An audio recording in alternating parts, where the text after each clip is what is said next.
A service of KIBMradio.com, the Internet's home for an all old-time radio.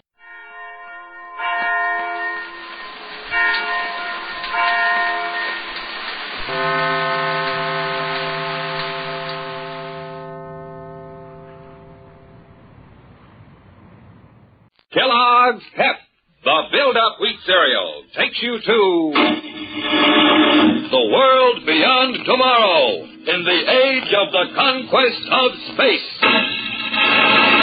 When roaring rockets blast to distant stars and far-flung planets with Corbet Space Cadet. Stand by to raise ship.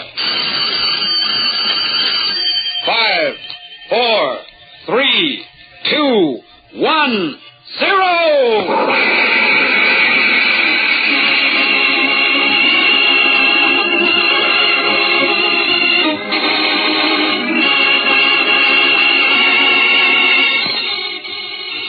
Chimes of the Tower of Galileo echoes over the campus of Space Academy, tolling the hour of 9:30. Dormitory windows slowly go dark as cadet units retire for the night.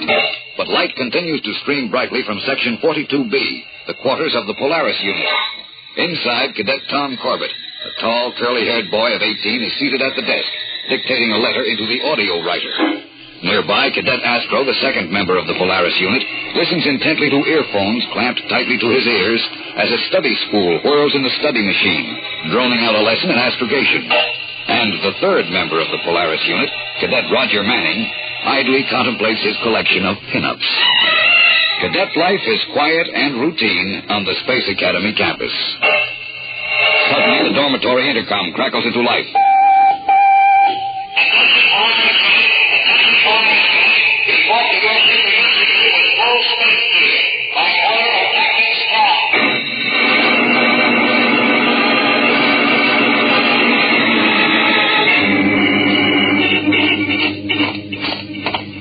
Unit, reporting for duty, Captain Strong. You made good time, boys. Just leave your space gear on the deck. You can stow it later when we're in flight. Sounds like we're in a hurry, Skipper. We are, Astro. We blast off as soon as we get final orders from Commander Arkwright. What's up, Skipper? Remember our first trip to Titan, the largest moon of Saturn? Sure thing, sir. We escorted the first group of colonists there. You remember the strange Titan vegetation? Crystal? Living crystal? Who could forget it? Yeah. Every time it touched metal, the metal turned into crystal. Right. But at the same time, it was lighter and stronger than most metals now in use. I always thought it would be a good idea for our Academy scientists to work on that stuff. Make it useful. Well, they have, Tom. They've succeeded in refining Titan crystal so that it can be used in place of metal. Hey, that's terrific, sir. The process isn't absolutely perfect yet. They've only been able to do it in small quantities, but in about a year, refined crystal can be turned out in volume for standard everyday use. A year isn't too long to wait for a thing like this. Well, it seems to be, for certain people. What do you mean, Skipper? Partially refined crystal is being smuggled out of Titan and brought down to Earth. Smuggled? Yes. Somebody's trying to get a jump on the market. Sell the crystal now and make the most of the money before there's any competition. And this stuff is dangerous. Only partially refined, it can still affect metal. But how can anybody smuggle crystal? You can't hide it in your hat or anything like that. Well, the Solar Guard's been working on this for the last 2 months. Lieutenant Mitsuko has been assigned to the case, and 3 days ago, he reported he had a lead. Now, he's landing here tonight with a full report. Well, sir, how do we fit into this? We're going to help Mitsuko break this smuggling ring wide open. As soon as he lands, Commander Arkwright will bring him here to the Polaris for a quick briefing, and then we'll... Captain Strong here. Go ahead. Orders from Commander Arkwright, sir. All right, Bailey. Go ahead. You must blast off for Titan immediately. But I thought we were supposed to wait for Lieutenant Mitsuko. His rocket scout crashed in Greenland. The report just came in from Weather Station J. Do they know what happened, Bailey? Not very much, sir. Only that the wreckage of his rocket scout, from nose to exhaust tubes, was one mass of crystal. And Lieutenant Mitsuko? He's dead.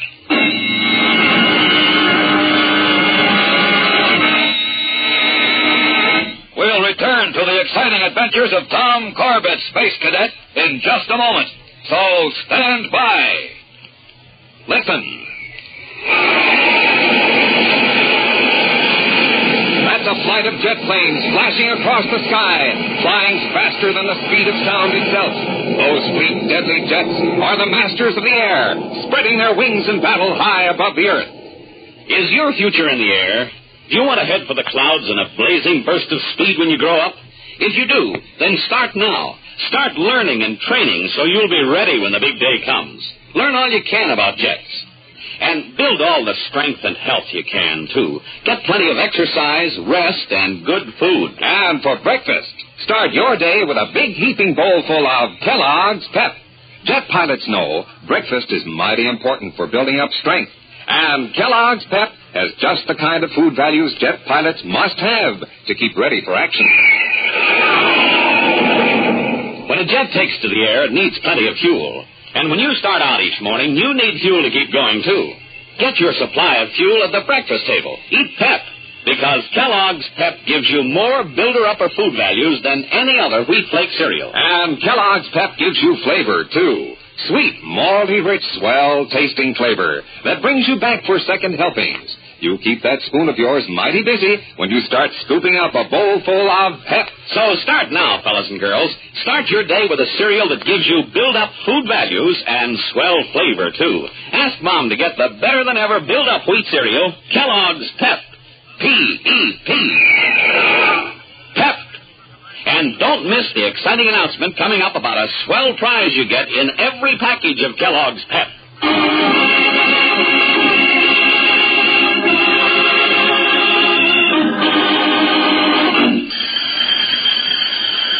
Attention, crew. Blast off in 30 seconds. Station check. And Astro, lower deck ready, sir. Cadet Manning, radar bridge ready, sir. Cadet Corbett, control deck ready, sir. As a lone, powerful spotlight from the spaceport control tower plays on the silvery hull of the rocket cruiser Polaris, Captain Strong and the space cadets prepare to blast off. Energize the cooling pumps. Pumps in operation, sir. Feed reactant. Switching takeoff gyros. Gyros in, sir. Orders are snapped quickly. Controls are engaged. The ship begins to throb with the unleashed power of its rocket motors. And finally... Blast off minus 5 seconds. 4, 3, 2, 1, 0!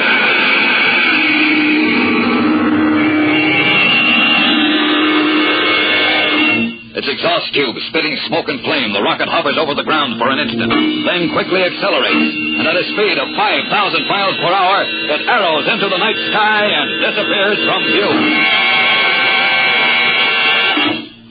A few moments later, clear of Earth's atmosphere, Captain Strong calls his cadet crew down to the control deck. Well, boys, with Lieutenant Mitsuko's death, we haven't a shred of information. We'll have to start from scratch. Now, when we land on Titan, I'm going to give you a couple of days' liberty. Liberty? Get that look off your face, Raj. This'll be simulated liberty, pal. Oh. I want this to look as much like routine maneuvers as possible. It may throw the smugglers off guard. They won't think that space cadets would be handling this kind of an operation. They don't know us. Well, I hope not. Anyhow, behave as you normally would. Drift around the colony, go sightseeing, anything. See what information you can pick up. Well, that's the plan. Any questions? A lot, sir. But from what you've told us already, we'll have to dig out the answers ourselves. All right, then. You can relax. Maintain the usual 4-hour deck watches and get as much rest as you can. You're going to need it.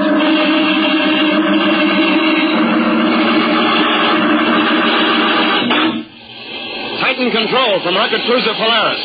Entering approach orbit. Open atmosphere resistor screens for landing. We'll touch down in 4 minutes.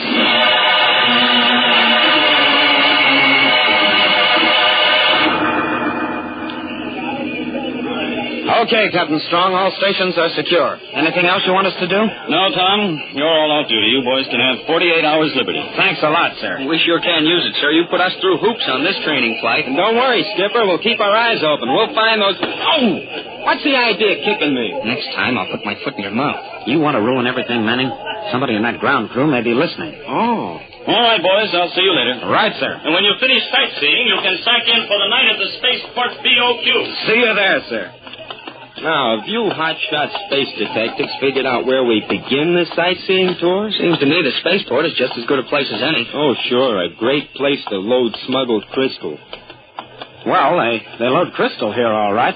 Look at that space freighter over there. Hey, you don't suppose that stuff on the conveyor belt... Oh, relax, will you, Astro? That crystal's already been refined. Come on, let's have a closer look. She's a fast-looking ship. The Mary Wells. Well, Stand where you are, all of you. Huh? Who said that? That guy climbing out of the freighter.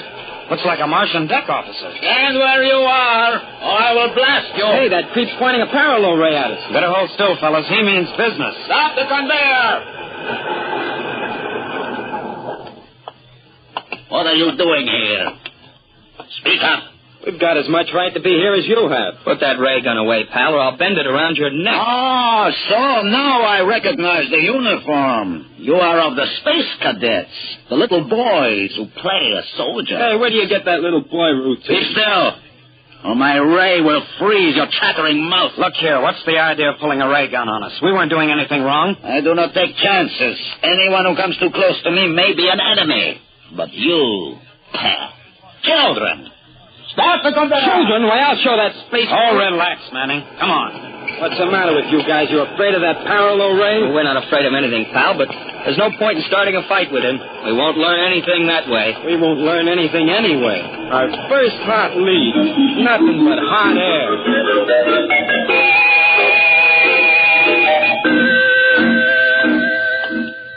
I don't see why the skipper made us come all the way out here to the refinery. We could be spending our liberty in the colony. Can't you do anything but gripe, Manning? Skip it. Where do we meet Captain Strong? In the main refinery down this hall. Hey, what's that up there? It looks like a conveyor belt. And look, it goes outside, straight out to those hills off to the west. But the cars are empty. They're returning for more crystal. The conveyor keeps rolling constantly, bringing more crystal in, and... Hey, look down there. Where the cars roll out of the plant. That fellow standing there, wearing the face mask. What about him? He's the joker we bumped into by that space freighter. The Martian deck officer who pulled the parallel ray on. But he has a perfect right to be there. He ships all this crystal. He only transports refined crystal. Look, he's jumping into one of the cars. Hey, there's something fishy on tight. You're right, he's up to something. Come on, let's jump into one of those cars and follow him. Wait a minute, we better tell Captain Strong. No time for that now. After all, he'll get away. Tom, we can't just Skipper take off. said we were on 48 hours liberty, didn't he? We're on our own, so come on, let's blast off.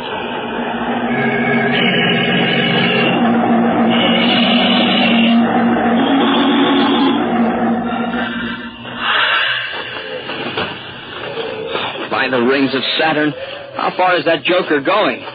We've come miles since he jumped out of that conveyor. Which proves he's up to something. He sure is. Hey, keep your face mask on tight, Roger. I keep slipping on one side. What a crummy place. Smells worse than the gas pits of Venus. Hold up, fellas. What's wrong?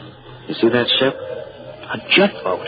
But what's it doing out here? 3 guys are loading crystal into it. And that's how it's smuggled out. That's impossible. A jet boat couldn't reach her. Doesn't have to. Look at the name and her stabilizer. The Mary Wells. Say, remember what Captain Strong told us this morning?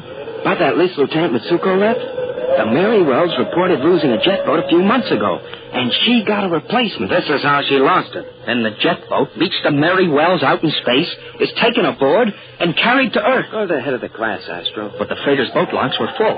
What does she do with the extra boat? Probably sends it down here to be filled up for the next trip.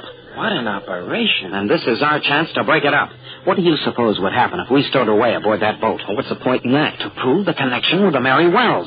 We'd get aboard the freighter And then take over. Take over? The 3 of us? A space freighter only has a crew of 5. Hey, now's our chance. Those guys are going into that space hut. What a break. How about it, Astro? Well, Oh, blast it. Okay, but it's against my better judgment. You won't think so when they pin the solar medal on you, Astro. Let's go, fellas. And spaceman's luck.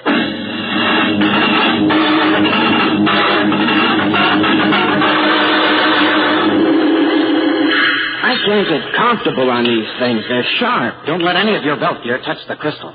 Remember, they're metal. And this stuff isn't refined. I've got my gear tucked under my blouse. Same here. Listen, our pal's come aboard. I hope he doesn't get an idea to check his cargo first. Quiet, you guys. He's firing up the jets. Brace yourselves, fellas. This may be a rough takeoff. What's that? Are you comfortable in there, my young friend?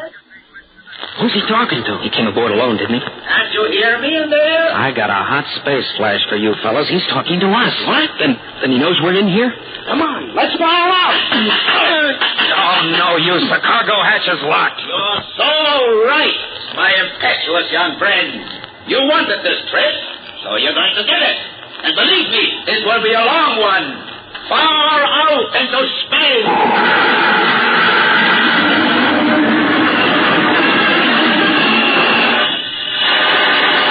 We'll return to the exciting adventures of Tom Corbett, Space Cadet, in just a moment.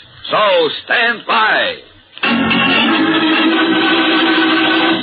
Fellas and girls, it's here at last. An exciting new prize for you. Brought to you by Kellogg's Pep. That's right. Free at no extra cost in every package of Kellogg's Pep. Yes, sir, everybody's excited about the new Magic Moving Picture Eye, a swell prize that you can get right now. This Magic Eye is a smooth, shiny plastic disc. When you hold it between your fingers and tilt it back and forth, the picture on the disc moves like magic. And you can get all different kinds of pictures. Pictures of movie stars like Bob Hope and William Holden of Paramount Pictures. And trains speeding down a track. Jet planes in the air. And sports stars like Pauline Betts and Bobby Riggs in action. There are 16 different Magic Eye moving pictures in all. And listen, you can start your Magic Eye collection right now because you get a Magic Eye in every package of Kellogg's Pep. Free at no extra cost. Your grocer has your package of Kellogg's Pep with a Magic Eye packaged inside right now. So don't wait. Ask Mom to get a package of Kellogg's Pep as soon as she can. That's right. To get your Magic Eye, ask Mom to buy Kellogg's Pep. P-E-P. Pep.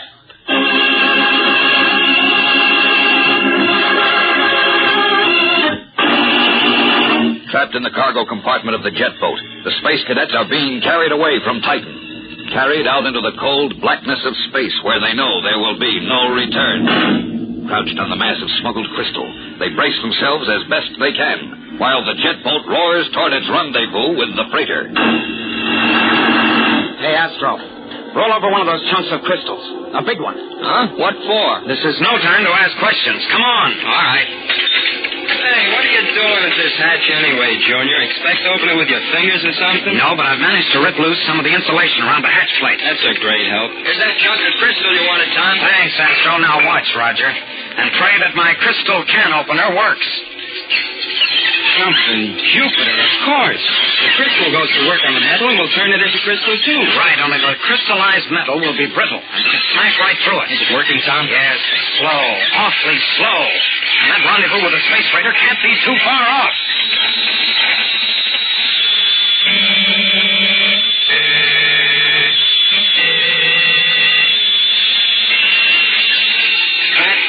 Your beautiful hunk of crystal. Keep working on that hatch. Isn't that crystallized area large enough yet, Tom?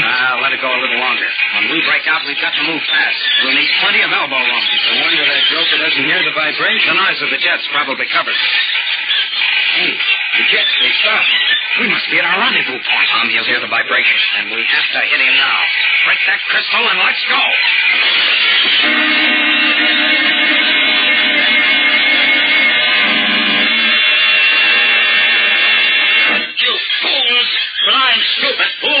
Now, watch your language, pal, or I'll tell Astro to sit on you again. Tom, do you see the space freighter yet? No, not a sign of it. What are you staying here for? Why don't you return to Triton while there's still a chance? I like the air out here better. But this boat is becoming completely crystallized. It will shatter. We know, pal. Why do you think we put on these emergency spacesuits? There it is, fellas. There it is. Space freighter? You expecting the Earth Lunar shuttle, Astro? All right, start up the jets, Astro. I'll handle the controls. I hope everything still works.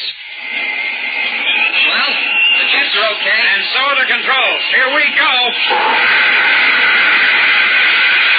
You fellas got everything straight? You know what to do? Sure, a snap. As soon as we get close enough to the freighter so the boat can't miss her, we just abandon ship. We'd better double-check our ropes.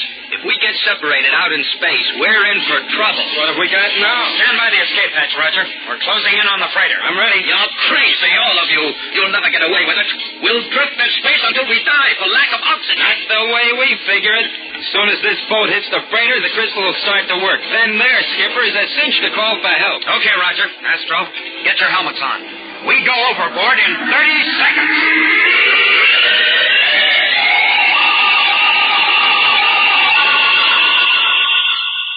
Hey, Astro. Yeah, Tom? You all right? That's fine. What about Roger? Don't worry about me, Junior. I'm drifting along like a cloud. How's our passenger? He hasn't opened his mouth in the last 10 minutes. The shock of seeing the boat crash into the freighter must have been too much for him. He passed out cold. You did a nice job of aiming, Tom. Not only is the hull of that ship crystallizing, but you smashed her tube. She can't get underway. And the skipper has to send a distress call now. He's probably sent out 50 already. Hey, look. The call's been answered. A couple of rocket cruisers are coming out. And one of them's the Polaris. That's our skipper right on the ball. I hope he is, Roger, at least as far as we're concerned. He may think we made a little bit too much of our liberty.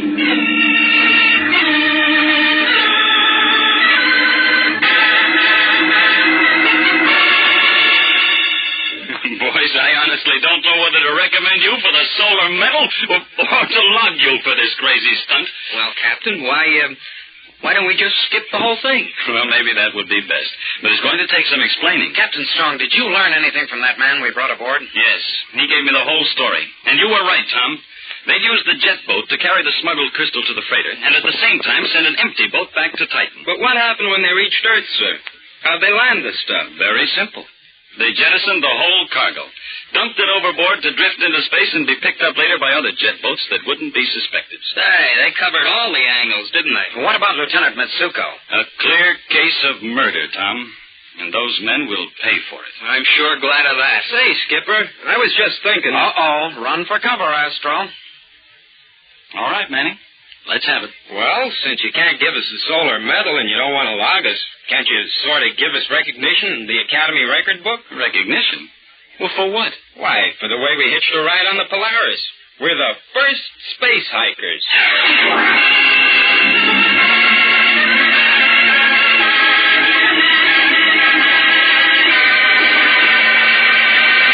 Don't miss the next thrilling interplanetary adventure on Tuesday, when danger lurks in the cold blackness of the void, and Tom Corbett visits the space station of danger. Tune in, same time, same station, for the next thrilling interplanetary adventure with Tom Corbett, Space Cadet. Brought to you by Kellogg's Pep, the build-up wheat cereal.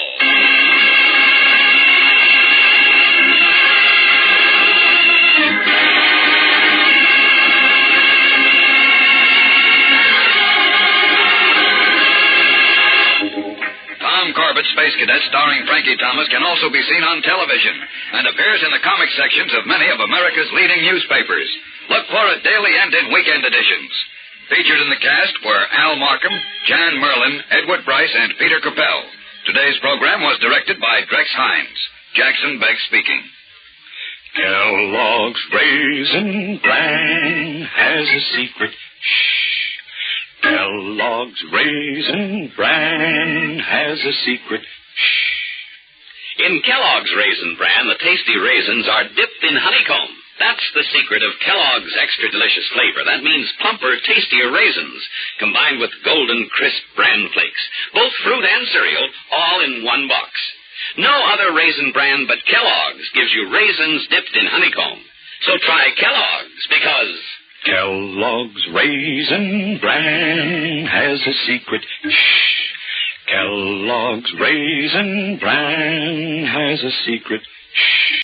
Kellogg's Pep, the build-up wheat cereal, invite you to rocket into the future with Tom Corbett, Space Cadet. Stand by to raise ship. Blast off minus 5, 4, 3, 2, 1, 0!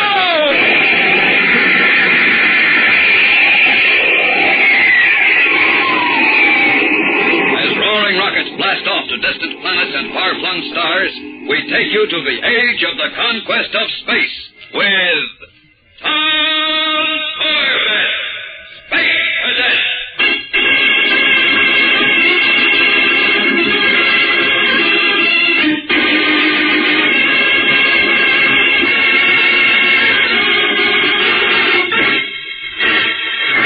500 million miles out in the cold, black depths of space, a small rocket scout blasts across the invisible path marking the orbit of Jupiter on course to Earth. In the narrow cylindrical cockpit forward near the nose of the silvery ship, the pilot transmits a routine teleceiver call across the void. And in a small metal hut on Mars, The sleepy-eyed operator shakes himself awake as the call crackles in his earphones. Space Station M5 from Rocket Scout 4J9. Come in. Rocket Scout 4J9 from Space Station M5. Go ahead. This is 4J9. Space Mail Service. Tactical aid to Earth. Position.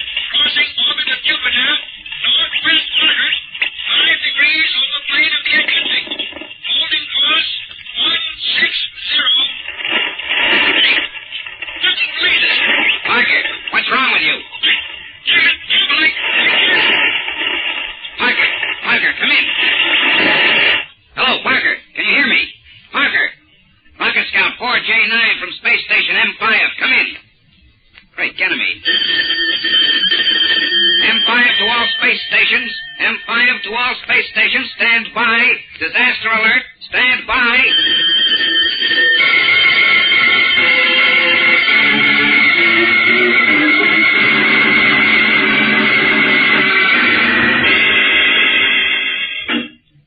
Here's the story, Captain Strong. 2 days ago, Captain Mitch Parker was inbound from Titan on the Earth-Titan mail run. He made routine teleceiver contact with Space Station M5 on Mars to get position and standard data. Suddenly, contact was broken for some unknown reason. We haven't been able to raise him since. Any search operations underway, Commander Arkwright? Of course. I sent all patrol ships into the area immediately. Even pulled rocket liners and space freighters off orbit. But they haven't found a trace of Parker or his ship. Well, it's only been 2 days, sir. I realize that. The ships that are looking for Parker now have to be released. I'm organizing a full-scale rescue operation to begin tomorrow.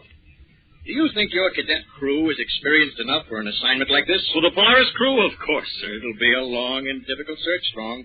Even dangerous. Don't worry about them, sir. Tom Corbett, Astro, and Roger Manning are the best cadets in the Academy. In spirit, teamwork, and cooperation, they excel at... Oh, excuse me, Strong. Yes, sir. Come in. Polaris unit reporting, sir. Great Jupiter. Tom, what happened to you? What happened to all of them? They look like they've been through a reaction chamber. Well, Tom? The officer of the day told us to report to you for disciplinary action, Commander Arkwright. Disciplinary action? What's the charge? We're charged with fighting and wrecking the furniture in our dormitory, sir. I see. Well, Captain Strong, so this is your Polaris crew. Is this what you call teamwork, spirit, and cooperation?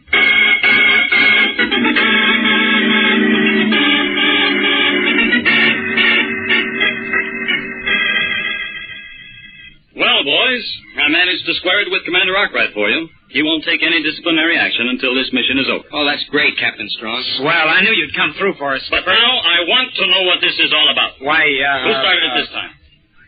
Well, I'm waiting for an answer. Sir, I think I can explain. I'd be interested in something like that, Corbett.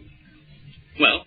Astro and Roger had a difference of opinion, and I tried to settle it, and Roger disagreed with me, and Astro disagreed too, and, well, I disagreed with both of them, and the next thing I knew, the bunk fell on Astro and the table was knocked over, and... And you just tore your uniform, and Roger happened to grow that black eye, and Astro accidentally cut his lip. I guess so. All right. Now get this, all of it. The next time I catch the three of you fighting, I'm going to make earthworms out of you. You'll do all your rocketeering in the mess hall with a bucket and mop. You understand? Right, Captain. All right. Dismissed. Oh, what a crew. Captain Strong here. This is Commander Arkwright. Oh, yes, sir. Alert your crew for immediate blast off. Immediate? But I thought you said One of the space freighters found a trace of reaction mass between Jupiter and the asteroid belt. From Parker's ship? No way of telling yet. But if he jettisons his fuel, he may be in serious trouble and completely helpless. You've got to work fast if you're going to save him.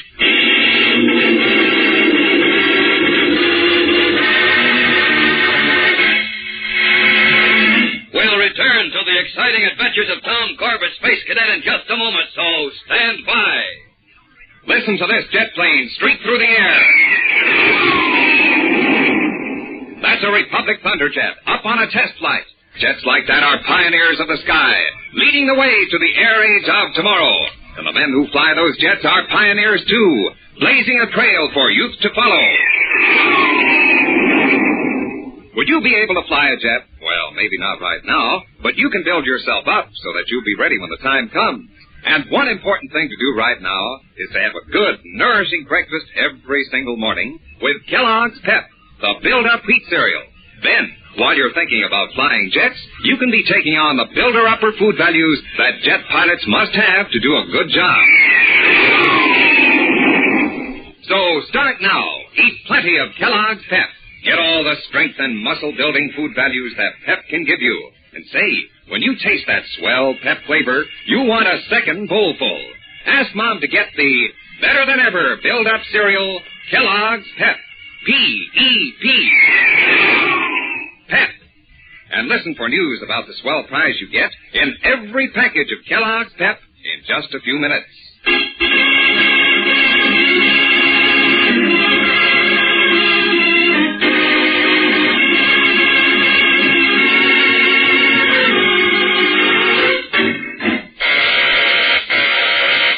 Attention, crew. We've cleared Earth's atmosphere on course to asteroid belt.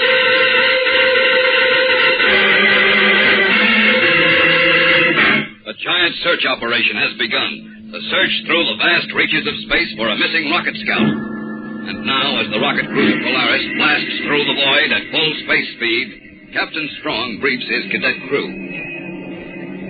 Now, according to the last report from Central Control, traces of reaction mass have been found near the asteroid belt. Mass that might have been jettisoned from Captain Parker's ship. Jettisoned, Captain? Or would there have been a leak in the hull? Well, that remains to be seen. In any case, the Vega, the Hydra, and the 3 rocket destroyers are already tracking down the mass. We're going to take a shortcut. What do you mean, shortcut, sir? Corbett, if you were on a rocket scout ship and developed trouble, what would you do? Well, if I couldn't repair it in space, I'd call for help. You need it. Cut that, Manning. Now, if your communications were destroyed, what would you do? Well, I'd try to set down somewhere and see if I could repair her. Right. Now, wouldn't it be logical to assume that that's what Captain Parker did? But where could he land, sir? The only space junk of any size around here is in the asteroid belt. Right, Astro. And we're going to go through the asteroid belt and look for him. Through it? Oh, brother, this is going to be rough. No, rough isn't the word, Manning, but I think it's our best bet. I guess you're right, Captain. If the ship can take it, we can, sir. All right. You can relax for a while now. Maintain your usual 4-hour deck watches until we reach our search position. I'm going topside to contact Commander Arkwright for further orders. And, by the way, in case you don't remember, Academy regulations hold good on shipboard. No fighting. Yes, sir. Lucky thing for you guys. What do you mean, Roger? That no fighting order. I'd like to wrap you guys up good. Oh, now listen, Roger. Have you still got that chip on your shoulder? Let's forget it. We were all off our orbit. No, Junior, only you. We're all in the same unit, so I have to ride along with you. But that doesn't mean I like Why, it. you big sorehead. Hold it, Astro. Look, for the last time, Roger, you're making too much of this. Astro didn't mean what he said, and neither did I. So how about shaking hands and forgetting it? If Tom is willing, so am I. Fellas, I got a hot space flash for you. Go blow your jets.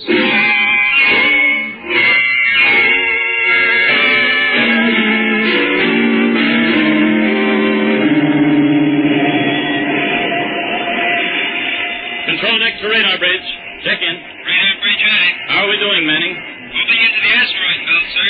Pretty thick out there. My scanner screen's lit up like a Christmas tree. Don't worry about the small pieces of space junk. We can shed those. It's the big stuff we have to avoid. But don't worry, sir. I can play tag with these asteroids all day. Now, don't get smart, Manning. One of those chunks of iron could rip a hole in our side and tear us apart. End transmission. Now, Tom, call Astro. Tell him to cut down to 1/4. Aye, sir. Control deck to power deck. Power deck aye. Astro, cut space speed 1/4. We're going to cut straight across the asteroid belt. 1/4 space speed, aye. Tom, turn on the magnoscope and watch every passing asteroid big enough to hold a spaceship. Aye, sir. We're taking a long chance on a slim hope. Radar bridge control deck. There's a big one bearing down on us.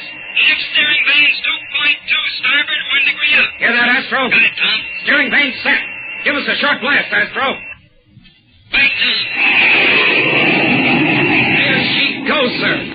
We missed her. Get a good look at it, Tom. Yes, sir. There was no ship on that space hobo. They're coming fast, Captain Strong. 2 of them bearing down on us. You'll have to walk a tightrope between them. Hold steering vanes 1.6 to port. Steering vanes set. Blast away, Astro. Hang on. Oh, that was a little too close. No rocket ship on either one of those babies, sir. Oh, this is a space-happy thing to do, but no, we're too deep in it now to turn back. I'm risking 4 lives and a rocket cruiser on a 1,000,000 to 1 shot. If we find Captain Parker, it'll be worth it, sir. Sure, but will our luck hold out?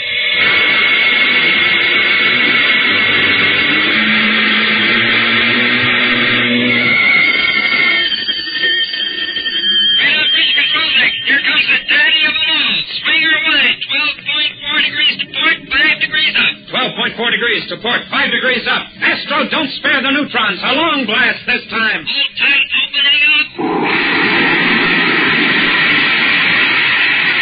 Are we clearing it? Yes, sir. Hold on. Here comes another one. We can't touch this one. Brace yourself to crash. Brace yourself.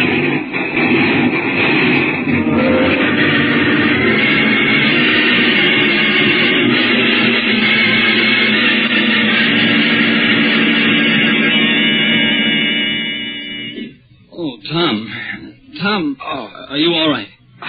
I'm seeing stars of the 5th magnitude. Yeah, I'm seeing a few myself. You better call Astro and Roger. Aye, sir. Control deck to power deck. Check in. Check in? I'm ready to check out. Astro's okay, sir. All right, Astro. Go over the power deck for damage. Aye, sir. Control deck to radar bridge. Check in. Any damage up there? Now, that's a real intelligent question. We get clobbered up by a meteor and he asks if there's any damage. Tell the skipper all our communications are out. Scanners, teleceiver, radar, scopes, everything. You're kidding. No, I'm not. So it looks like we're sitting pretty, doesn't it? Flying through the asteroid belt, completely blind.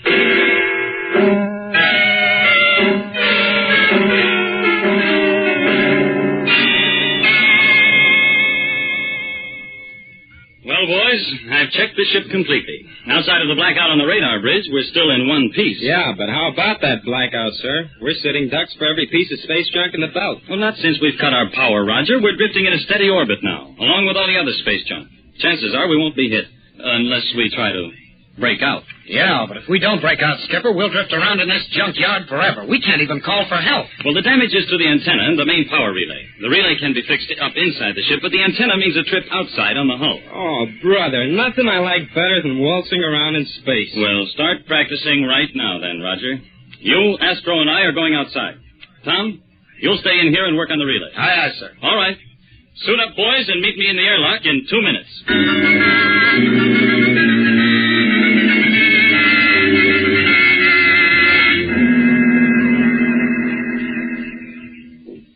Here, Roger. Let me help you with your helmet. Don't bother, I can do it myself. All right, hotshot. Have it your way. And listen, you be careful you don't fall off the hull. I don't feel like fishing you out of space. All right, boys. Now that you've got your fish bowls on, check your oxygen tanks for twice normal pressure. Oxygen check. Okay, sir. Okay here, too, sir. Right. Let's go. Open the portal, Astro. Inner portal closed, sir. Equalize pressure. Pressure equalized, sir. Open the outer portal, Manning. Aye, sir. Let's Open, go. sir. Hook up your static lines as soon as you're on the hull. And remember, keep your magnetic boots flat against the hull.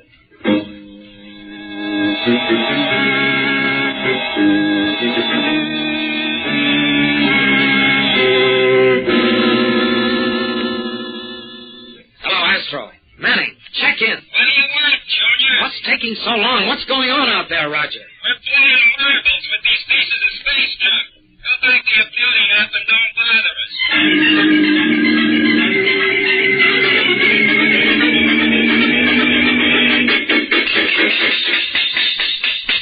Hand me that wrench, Astro, and those adapters. Right, sir. But what's happened to all the space junk? Seems awful empty out here. Yeah, we may have drifted through the worst of it. I don't know. It's too quiet after all the battering we took. Hand me that number 3 adapter, Astro. Yes, sir. You know, I'll never get used to working upside down like this and not falling off. Free fall has its advantages. And one of them is having no weight. Getting strong. Astro, get down, quick! Here comes the meteor! Get down! By the craters of Luna, that was a close one. Yes, too close. Now listen, Manning. If you'd stop gassing so much and keep your eyes peeled with... Roger. Captain Strong, the static line is torn. Look, he's off the ship. He's drifting out into space.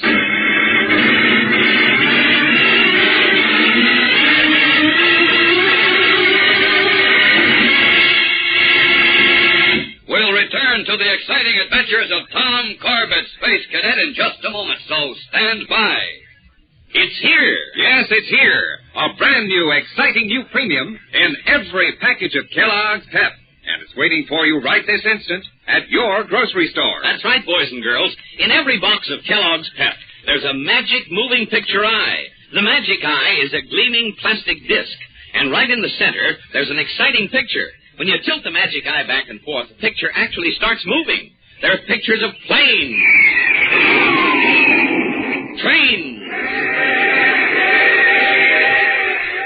and TV and movie stars like Tom Corbett and Bob Hope of Paramount Pictures and The Bob Hope Show. Yes, sir. Every magic eye has a picture that's packed with famous people in action.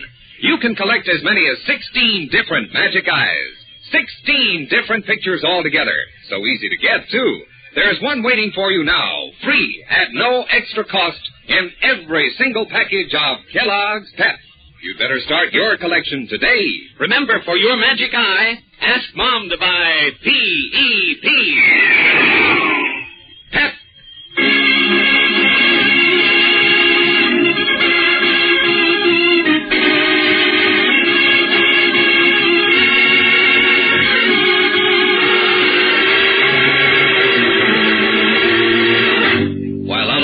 Rocket cruiser Polaris making emergency repairs in space, Roger Manning is suddenly swept off and set spinning helplessly into the void. Look, Captain Strong. There he goes, drifting down along the hull. Listen, Astro, call Tom. Quick. Tell him to bring out a body jet. Hurry. I'm going down to the fins. Maybe I can catch him. Right, sir. Hello, Tom. Tom, come in. Right here, Astro. How's it going? Listen, Roger's been knocked off the ship. He's drifting out in space. Great jumping Jupiter. Captain Strong wants you to bring out a body jet. Oh, no. By the time I suit up and get out there with a body jet, Roger will be out of sight. We'll never find him. What else can we do? Wait. I've got an idea. I'm going to maneuver the ship toward him. Oh, what? Hang on out there. I'm firing up our rocket. Oh, brother. Spaceman's luck, pal.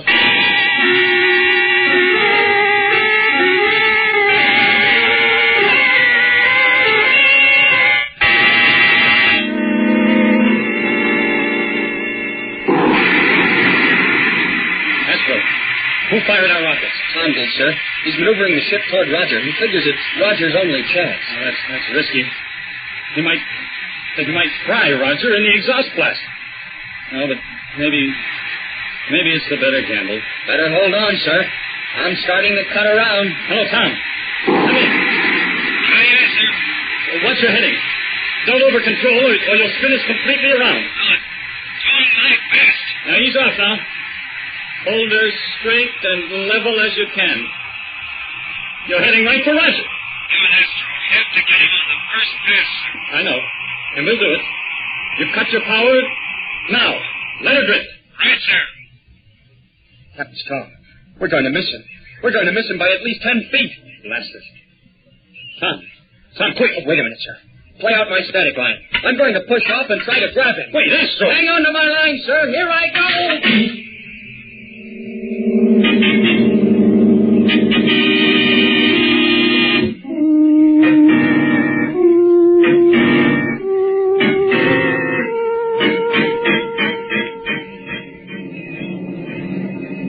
How's Roger now, Captain Strong? Will he be okay? Yes, Tom, he'll be all right. Just suffering from shock.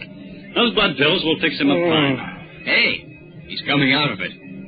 What's going on here? What am I doing in this bunk? You were knocked off the ship, Roger. Me? Uh-huh, and we had to fish you out of space. You're full of meteor dust. Well, it's the truth, Manning. If it hadn't been for Tom and Astro, you'd be a part of the asteroid belt now. Just another piece of space junk. Yeah, I suppose I would. And Tom and Astro, That's right, Manning. Now, you just rest there. I'm going topside and start plotting our course out of here. Tom, Astro, you stay with him. I don't need anybody staying with me. I'm okay. You're not getting out of that bunk. We need all personnel in top condition. But don't forget, we still have to find Captain Parker. I'll see you later, boys. You want something, Roger? No, tell me something. Yeah? What did we have that fight about? Uh-oh. here we go again. Does it make that much difference, Roger? No, that's what I was driving at. It doesn't make any difference at all. And, well, I'm not very good at saying these things, but what you guys did for me and all, cut it out, will you, Manning? You'll have me crying. Yeah. Relax and act natural, will you? Go blow your jets.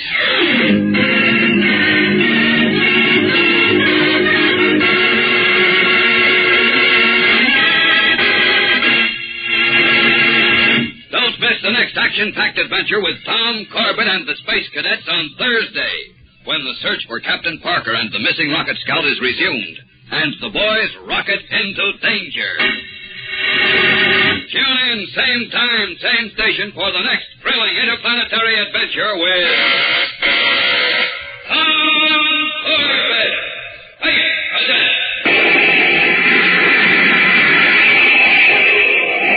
brought to you by Kellogg's Pep, the build-up wheat cereal.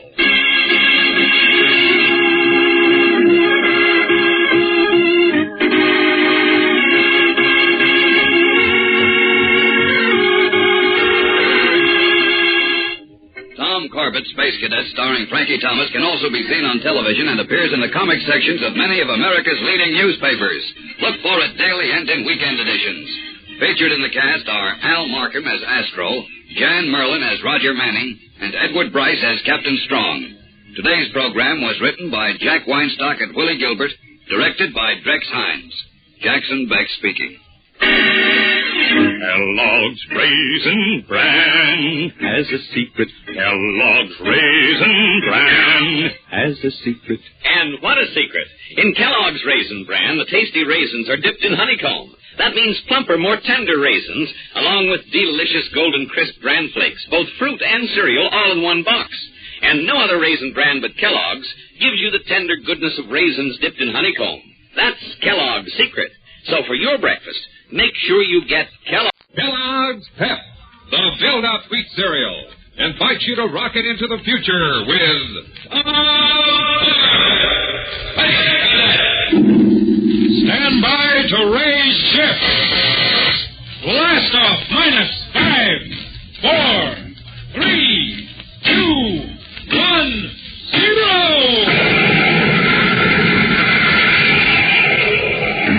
Rolling rockets blast off the distant planets and far-flung stars, we take you to the age of the conquest of space with Tom Corbett, Space Cadet.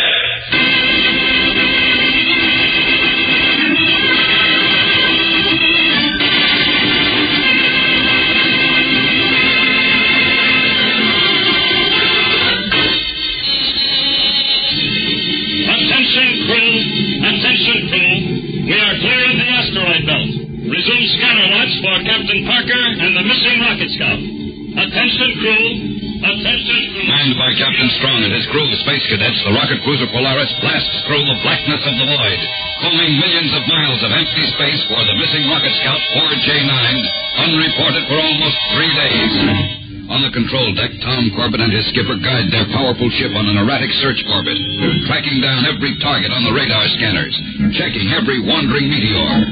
But as the hours pass, the search seems to grow more and more hopeless, and the reports from Roger Manning on the radar bridge topside become more and more discouraging. Control deck guy. Go ahead, Roger. Nothing in this area, Tom. Not even space does. Did we cover this whole sector? Backwards and forwards and inside out. All right. Stand by for orders. Captain Strong. I heard him, Tom. Let me speak to him. Right, sir. Here's the skipper, Roger. Hello, Manning. Yes, sir. Where are we now? Approaching the orbit of Jupiter, 3 degrees above the plane of the ecliptic. All right. Rack up a new heading toward Ganymede and get it down to me. Yes, sir. And 2 shakes of a spaceworm's eyelash. Prepare for a job. Tom, call Astro and tell him to cut speed to 1/4. Aye, sir. Control deck to power deck. Check in. Already got it. Gears are off, Astro. 1/4 space speed. You found anything? No, Astro. Preparing to change course. Oh, okay. 1/4 is... 1/4 as ordered, Tom. Right. Listen, Tom. What? How long are we going to look for this needle? Space is an awful big haystack. I know. But I guess we'll search until we're sure of one thing. What's that? That Captain Parker is either alive or dead.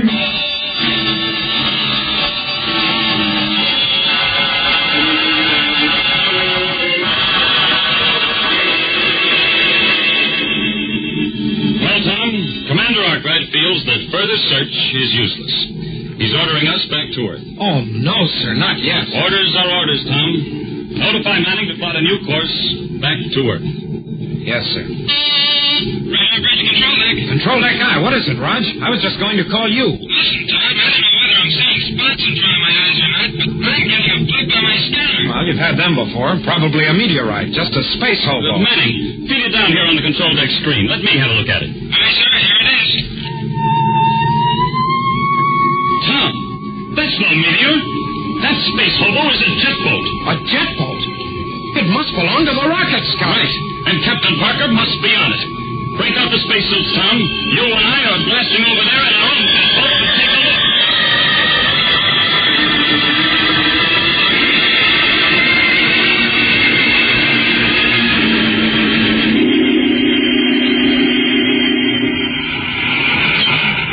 Steady, Tom. We're coming alongside. Give me braking rockets full. Braking rockets full. 2 degrees starboard. Aye, sir. Steady now. Coming up on her. Magnetic couplers. Nice work, Tom. Our airlocks are in conjunction. Cut all jet power. All ready to go aboard, sir. Right. I'll open the airlocks. I'll open the other portal, sir. Right. Okay, sir. We can climb in. Come on. Be careful, Tom. Okay, we're over now. Parker! Parker! See him anywhere, sir? No. Parker! Parker, where are you? Pilot's compartment is empty, sir. So is the rest of the cabin, Tom. The boat is empty. Empty? Then what happened to Captain Parker?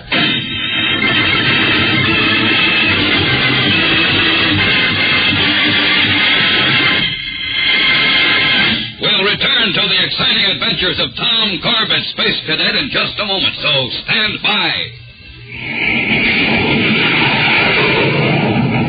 Hear that? Do you know what that sound is? It's a pioneer of the skies, striking out for new worlds to conquer. You're listening to the blazing roar of a jet plane. You fellas and girls, when you grow up, there will be new frontiers to conquer, new challenges, new discoveries in the air age of tomorrow. When the time comes, will you have what it takes to be a jet pilot? Well, the smart thing to do is to start your training now. Learn all the different kinds of jets. And what's more important, keep yourself in top-notch trim. That's where Kellogg's Pep can help you. Kellogg's Pep is more than just a swell-tasting cereal. Kellogg's Pep supplies you with important food values.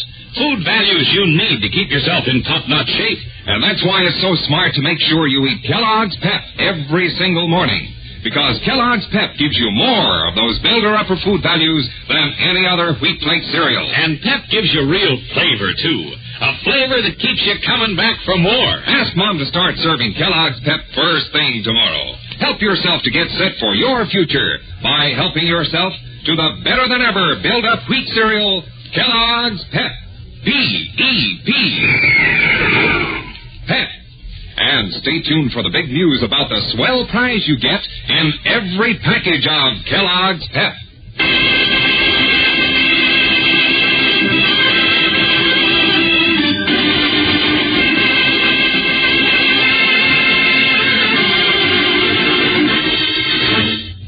Searching through the endless darkness of space for Captain Parker and the missing rocket scout 4J9, Captain Strong and the Space Cadets have finally found his emergency jet boat, drifting aimlessly near the orbit of Jupiter.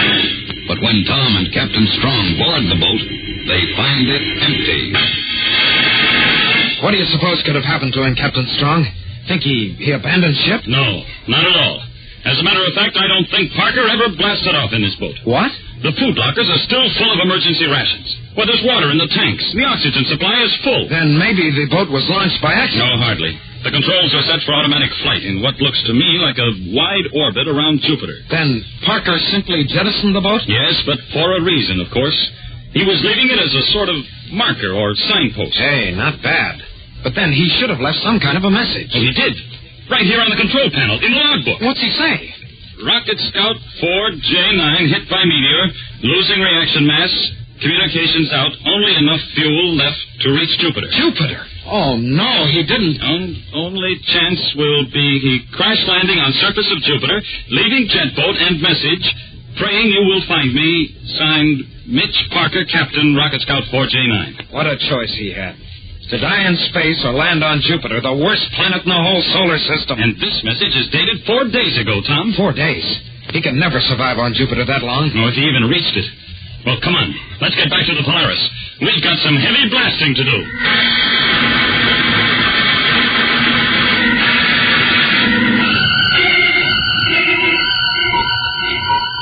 Hey, Roger. Roger. Yeah, what do you want, Astro? Any word from the skipper and Tom? They've been on their jet boat for 15 minutes now. I'll say there's word. The skipper just called me. They're on the way back, and he's ordered me to rack up a new heading. Straight for Jupiter. Jupiter? Oh, no. After all the times they've told us to avoid that planet like a plague? Manning, have you got that heading? Oh, yes, Captain Strong, but, But what, Manning? Well, you're not serious, are you, sir? We're really going to land on Jupiter? Now, look, Captain Parker had to sit down on Jupiter. I'm sure he would have preferred a nice, warm, civilized place like Earth or Venus or Mars, but he had no choice. And if by some remote miracle he's been able to survive the storms, cold, and the miserable freezing nights, we're going to find him. Is that clear? Yes, sir. Sure is, sir. Then man your stations. We blast in 1 minute.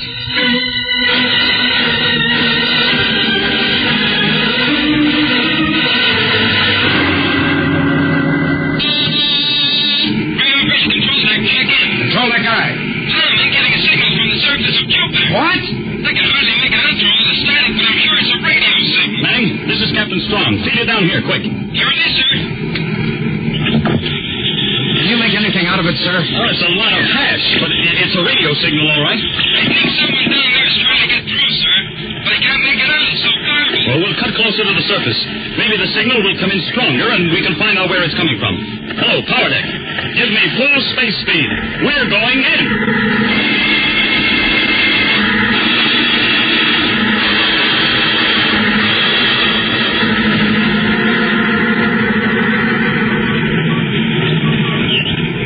This is the strongest the signal has been. Parker must be on Jupiter somewhere. Tom, tell Astro and Manning to stand by their intercoms. I want to talk to all of you. Aye, sir. Attention, crew. Stand by. Skipper wants to talk to us. Astro standing by. What's up, Junior? Stop wasting time, Rod. You'll find out soon enough. My, making noises like a real headshot here. All right, fellas, pay attention. Now, this is a decision for all of us to make. There is reason to believe that Captain Parker is alive on Jupiter. The strength of the signal indicates he's somewhere in the area directly below us. Well, what are we waiting for, sir? Let's get him. Now, let me tell you a few things about Jupiter first, Manning. Even though it's a giant planet, it whirls on its axis like a top. Now, this action creates storms that make our hurricanes on Earth seem like spring breezes. After listening to Manning, sir, big winds never bother us anymore. Very funny. Now, pay attention. This is nothing to joke about. The days are only 6 hours long, and it's plenty cold. But when night falls, it becomes so cold that no living thing can exist on its surface for more than 20 minutes. Nice friendly planet. No, I'm not through yet. Gravity on Jupiter is 2.5 times that of Earth. So every step you'll take, you'll feel as if you're dragging a ton of plutonium. And finally, the atmosphere is full of noxious gases, methane and ammonia. Now, what do you say? Only one thing I can think of, sir. When do we land? Do you all feel that way? I always wanted to pick up some weight. I'll gain 300 pounds in no time. How about you, Manning? You need help in keeping these jokers out of trouble, sir. Count me in. Thanks, boys. Then stand by for landing. Ready or not, Jupiter, here we come.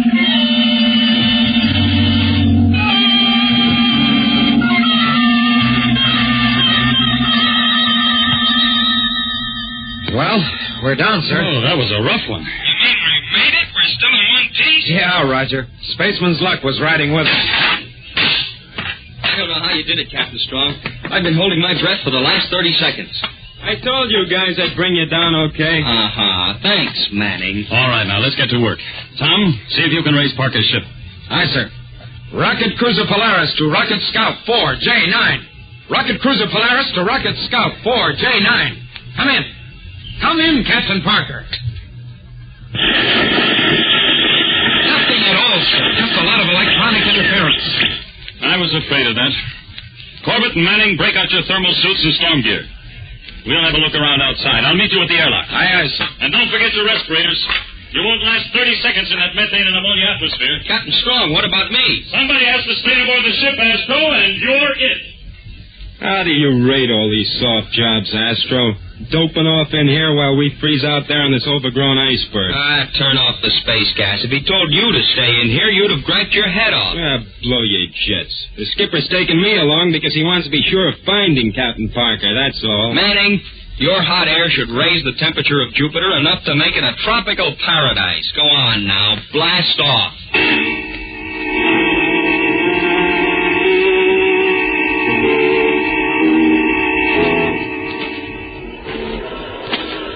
Captain, I'm beat. Can't we rest a while? My legs feel like dead weights. I can hardly drag them. Yeah. I'm in the same orbit, sir. All right. We'll stop for a minute. I'm tired myself. That's no wonder. We each weigh about 450 pounds. 450 pounds? I ought to start reducing. The only thing you ought to reduce is the size of your head. One more crack like that and I'll reduce the number of your teeth. Are you fellas at it again? I guess we're a little tired, sir. Sorry. Well, just rest here while I look around. What does he think he's going to see through that electronic viewer? All we're looking for is a bunch of static. This entire mission's been a wild goose chase from the start. Hold it, Roger. The skipper's waving at us and pointing at something. Give me that viewer. Here. Yeah. I see it. It's a spaceship. Of all the blind luck, we found it. I don't believe it. Let me look. Jumping Jupiter. What do you know? I brought the Polaris right to it. Come on, boys. Come on, boys. We have only 2 hours of daylight left. And that ship is over a mile away. A mile? I can cover that in no seconds flat. Yeah, on Earth you can, but not on Jupiter. Well, let's go.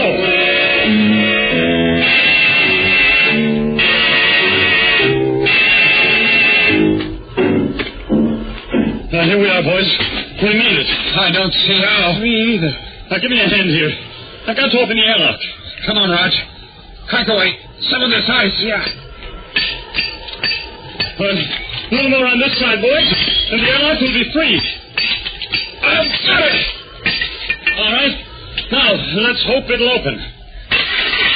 There it goes. There, this side, quick. And don't fall, or we'll need a derrick to pick you up.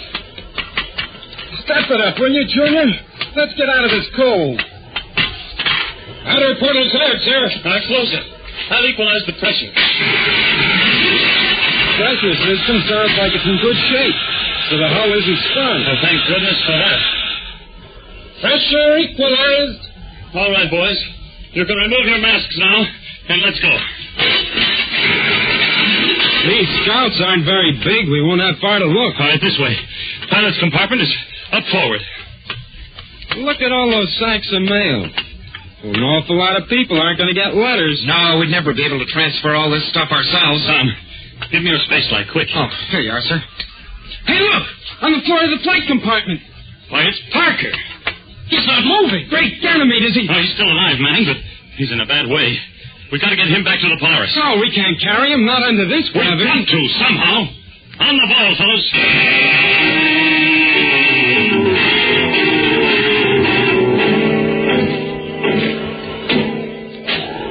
Hey, can't we stop a minute? This is murder. No, Manning. Keep moving. Every minute out here lessens Parker's chances. It's getting dark. Awfully fast, Captain Strong. But that's another reason to move. No one can survive out here at night. Now get rolling. Hey, what's that? Captain Strong. Look! Up there on top of those mountains. I must be seeing things. The mountains are blowing their tops. There's the hydrogen in the methane atmosphere, uniting with the sodium in the mountainside. The ground! It's moving! An earthquake! Get down flat! Quick! No, don't! You'll never get up again! Come on, both of you! Get in a huddle! We'll lean on each other and brace ourselves! It's our only chance!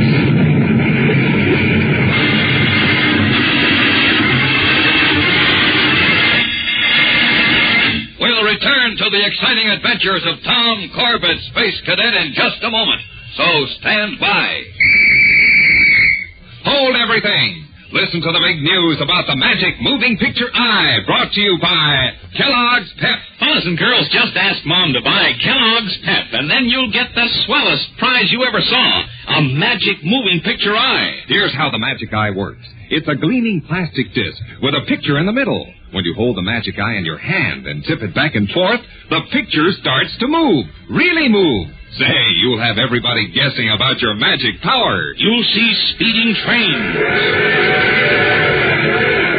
Movie stars and sport champions like Bob Hope of Paramount Pictures and tennis star Bobby Riggs. And pictures of your TV favorites like Tom Corbett. 16 different pictures altogether. And best of all, listen to this. To get your magic eye, you don't have to send in. You don't have to mail any box tops. Your magic eye is waiting for you right now at your neighborhood grocer's. That's right. There's a magic moving picture eye packed in every box of Kellogg's Pep. Free. At no extra cost. Yes, at the same time that you get a better-than-ever tasting cereal that helps you to have good bones and strong muscle, you get a swell prize, too. Start your magic moving picture eye collection now. That's right. Get your magic eye. Ask Mom to buy Kellogg's Pep. P-E-P. Pep.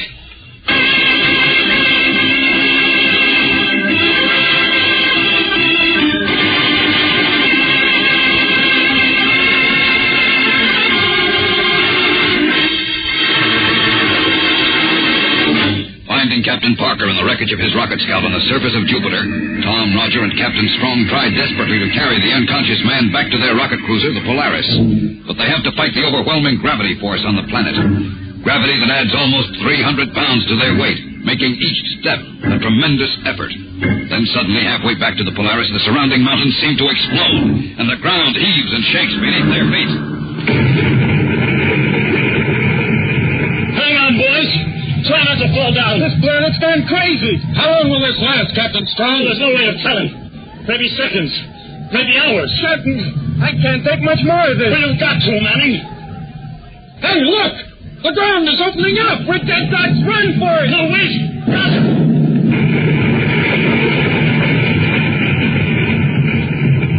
Something jets. That chasm opened up right behind us. 2 feet closer and we would have dropped through. Listen, boys. Those explosions, they're dying down. Guess the worst of it is over, sir. Yeah, temporarily. They'll start again. So let's get moving while we still have the chance. The next earthquake may wreck the Polaris.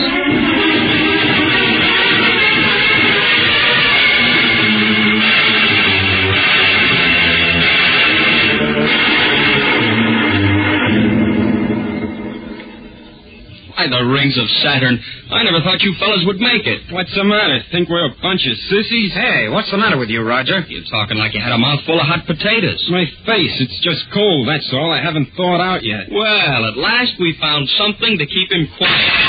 All right, boys. All right. Man your stations. Those mountain tops are starting to flare again. Gangway, I've had enough of that routine. Rocket motors are warmed up and ready, sir. Right. Make this fast, Astro. You bet, sir. Strap in, Tom. Yes, sir. But what about Captain Parker? Oh, he's pretty sick.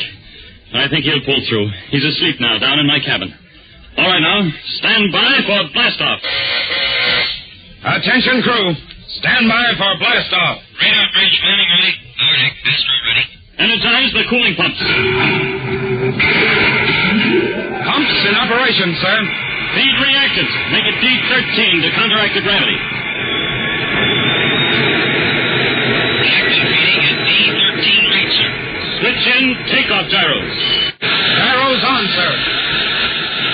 Honestly, Skipper, I never thought we'd ever get off Jupiter alive. Huh? I had some very strong doubts myself. 5 seconds to blast off. 4. Goodbye, Jupiter. 3. If I ever see you again, it'll be through a telescope. 0. Rocket away!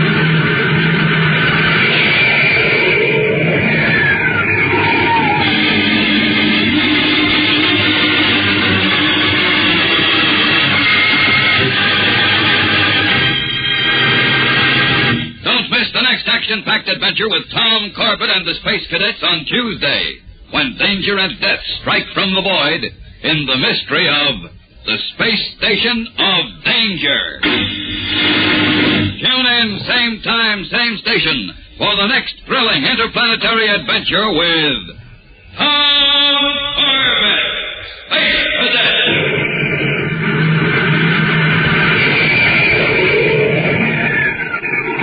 by Kellogg's Pep, the build-up wheat cereal.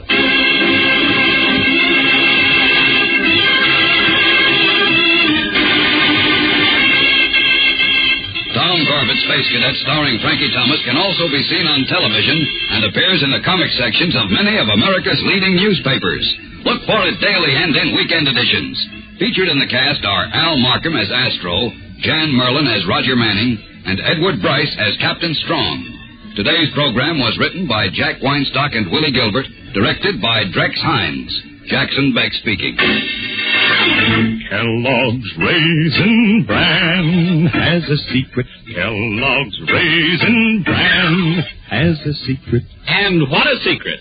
In Kellogg's Raisin Bran, the tasty raisins are dipped in honeycomb. That means plumper, more tender raisins, along with delicious golden crisp bran flakes, both fruit and cereal, all in one box.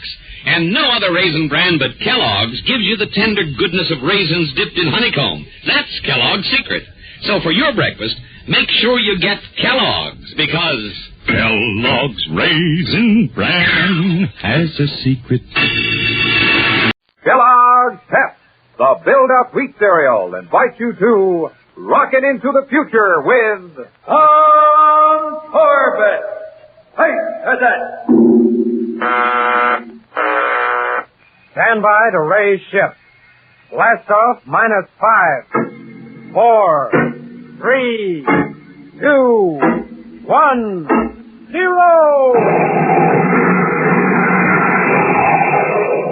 As soaring rockets blast off to distant planets and far-flung stars, we take you to the age of the conquest of space with Tom Corbett.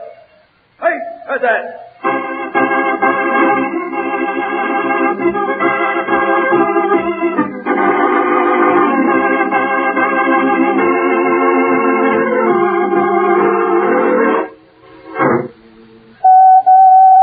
Attention Polaris crew, Captain Strong speaking. Report to my office immediately for orientation assignment. That is all. As their skipper's voice crackles over the dormitory intercom at Space Academy, Cadets Tom Corbett and Roger Manning race out of their quarters and jump on the slide walk which will carry them to the Academy Administration Building. This is the moment they have been waiting for. Special training duty on one of the many Solar Guard space stations. Now, as they stride down the corridor to their skipper's office. Astrogation. Hey, what in the universe are you mumbling about, Roger? Just putting in my pitch with Lady Luck, Tom. On our assignment, you mean? Nothing else. Just give me a nice 2-week course in astrogation right here at the Academy. Oh, I get it. So you can date Helen Ashton every night. That's right, Space Boy. Say, have you ever seen anything like her? What lines? Like I know. Just like a rocket destroyer, and you're a space cruiser closing in. Yeah, that's right. And class? Listen, she's got more class. Okay. Damp your tubes. Here's the skipper's office. Spaceman's luck, Roger. Spaceman's luck, Tom. Well, go ahead. Open the door. Hey, there's someone with the skipper. Uh-oh. Sorry, Captain Strong. I didn't know you were busy. That's all right, Corbett. Just wait there. Stay with you in a second. Yes, sir. Hey, who's the character with the skipper? I'd hate to meet him on a dark night. Quiet, Roger. All right, look. I've studied all the reports. Do you have anything to add to them? Oh, I just wanted to explain a couple of things, Captain. There is nothing to explain, Loring. Your flights have interfered with normal spaceplane operations. And we've had to send patrol ships to haul your freighters out of trouble 6 times in the last month. All because you won't follow regulations. I've only got a small freight business, Captain. 2 ships, that's all. I got to cut corners to compete with the big outfit. You don't cut corners out in space, Loring. So until you learn that, your company is grounded. What? You can't do that. Oh, yes, I can. Your charter to Venus is revoked for a minimum of 6 months. Maybe that will give you enough time to study the regulations. Now, look here, Strong. Who do you think you are? I'll show you who I am if you don't get out of this office right now and get that cramped ship of yours off our spaceport. Well, Mr. Big, eh? Okay, hotshot, you win. But we'll just see if you can keep me grounded. Boy, you really blasted him, Skipper. And I meant to, Manning. Space travel is dangerous enough without shoestring operators like Loring adding to our worries. Well, what did he do, Skipper? Oh, take a couple of hours to list all the complaints. Right now, I want to give you your assignment. That's what I've been waiting for. Now, boys, As you know, each cadet unit is sent to a particular Solar Guard station for on-the-spot training, giving you practical experience in what you've been taught in class. The Polaris unit is assigned to a 2-week tour of duty on Venus Space Station. Oh, no. Anything wrong, Manning? Oh, no, sir, but how about Astro? What about him? Well, he's left the unit for special duty. I guess that means we don't have to go to the space station until he returns, do we? Cadet Astro will join your unit on the station. Any more questions? No, sir. All right. Now return to your quarters and get your gear together. We blast off at 1800 hours. Say, speaking of blast off, look at that old space freighter going up. Loring's still up to his old tricks. He didn't need that much acceleration, and he knew it. Well, you don't have to worry about him, sir. Not after grounding him for 6 months. Well, I hope not. That he's a sharp operator. It's better to keep an eye on him than be sorry.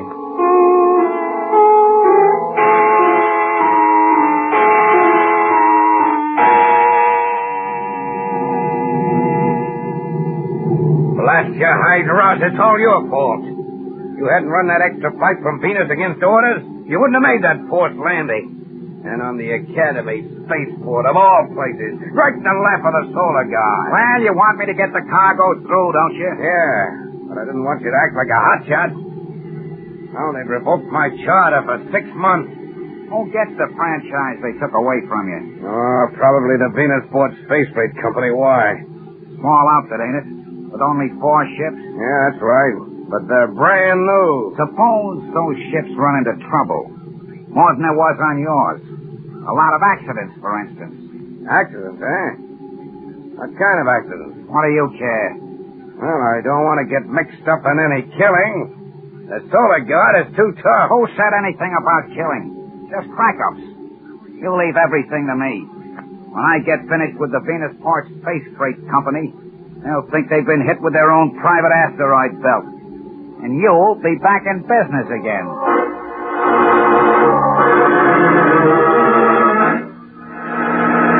We'll return to the exciting adventures of Tom Corbett, Space Cadet, in just a moment. So stand by. Say, all you space cadets, how'd you like to be in that rocket ship blasting off into space? Well, that's only one of the thrilling adventures to come in the future. Now, you've heard people say that the future belongs to those who prepare for it. Well, the smart thing for you to do is to start preparing right now. Kellogg's Pep is one of the good foods that helps you to do just that. Now, if you want to help yourself to build strong bone and muscle, one of the ways is to make sure the cereal on your breakfast table is Kellogg's Pep. And you can bet that's the cereal Tom Corbett reaches for each morning at Space Academy. You bet I do, Spaceman. Kellogg's Pep is more than just a swell-tasting breakfast cereal. Pep gives you build-up food values, too. More builder-upper food values than any other wheat flake cereal. More than the average daily need of vitamin B1 and sunshine, vitamin D. If you have your eyes on the future, Spaceman, there's no 2 ways about it. Ask your mom to serve up the Space Cadet cereal.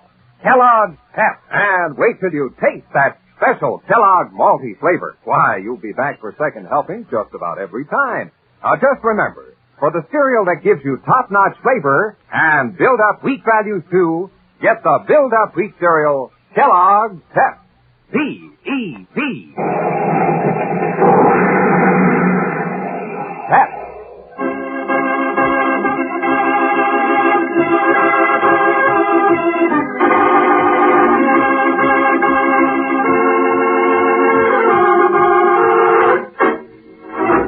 Drifting in a steady orbit around its mother planet, the Venus space station looks like a huge metal ball studded with gaping holes, the airlocks, which serve as landing ports for rocket ships.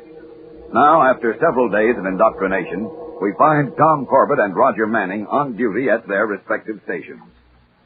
Space Freighter Jenny Allen from Venus Space Station. Your approach course is 197, corrected. Reduce speed to minimum thrust and approach spaceport landing deck 3. End transmission. Working hard, space boy? Well, Roger, what are you doing here? There's nothing to do up on the radar deck. Besides, I have the emergency alarm on. Brother, of all the crummy places to be stuck. Could be worse. Nothing could be worse. Helen Ashton on Earth and me on a space station. Well, we're doing an important job, Roger, and doing it well, or Captain Strong wouldn't leave us alone so much. Yeah, he's too busy worrying about those accidents on the Venusport freight ship. Now, if I only had a teleceiver... What do you need a teleceiver for? To give me some company. Say, I wonder if I change the frequency... What frequency? Space boy, I'm beginning to get a rocket blasting idea. See you later. Hey, Roger, wait a minute. Roger! Oh, great. Now what kind of mischief is he up to?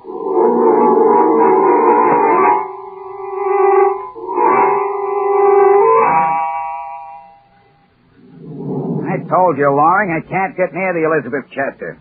All the accidents must be making them cagey. Oh, it's even more important now to rig up another accident. Why? I found out that Solar Guard's going to investigate Venusport Spaceweight Company. If we can set up this accident, it'll be the last straw. We'll be back in business again. Yeah, but how? I told you I can't get near the freighter. They got guards all around her. All right, then, there's only one way. We have to blast off with her. With her? Yeah. She carries passengers.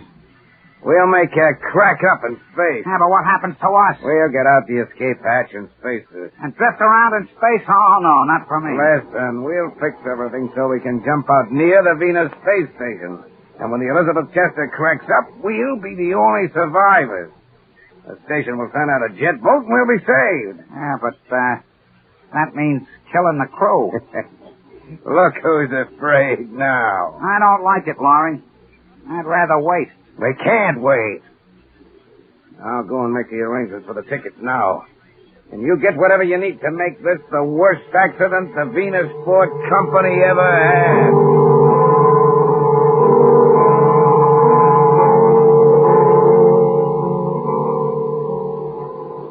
Jetliner San Francisco from Venus Space Station. You are cleared on Space Lane J, Level 2. Make standard check for approach orbit to Earth's destination. End transmission. Good morning, Tom. Oh, good morning, Captain Strong. Message for you from Solar Guard headquarters on Earth. Thanks. It's about those accidents on the Venusport Freight Company's ships. There's going to be an investigation. I should think there would be. They've had 4 accidents in the last week. Worse record than Loring's company. That's strange, though, that this outfit has new ships. Oh, well, that's space travel for you. Never can tell what'll happen. Oh, by the way, isn't Manning on radar watch? Why, yes, sir. Well, it's 8:47. Why hasn't he made his standard quarter-hour check? Well, he may be plotting some space junk, sir. Well, he's still supposed to report. Yes, sir. I think I'd better go up there and find out if anything's wrong. Well, I'm sure everything's okay, sir. Well, you are, eh? Well, knowing Manning as I do, I'm not. Pull in your horns, Roger. There's a space storm coming your way.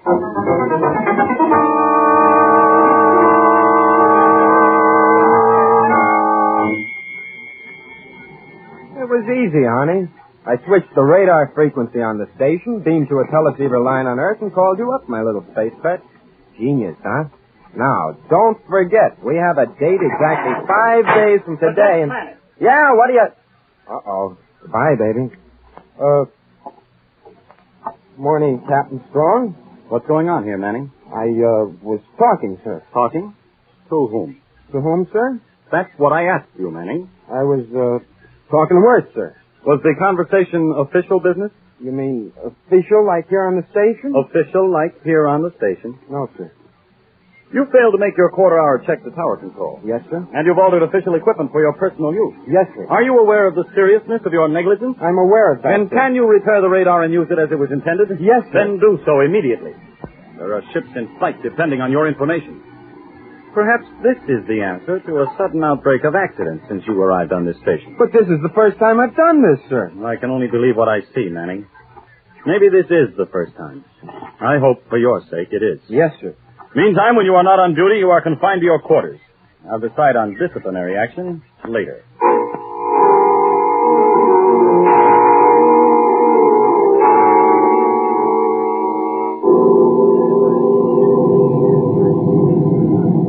All right, come on, Ross. Hurry up and get that spacesuit on. Take it easy, Loring. We got plenty of time. No, we haven't.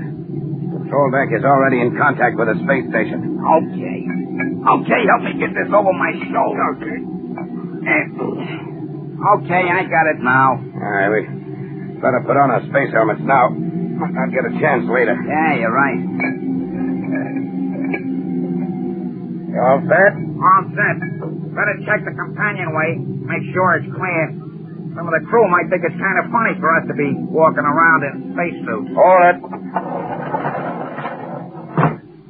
It's all clear. Come on. Yeah, sure, you know what to do, Loring. Yeah.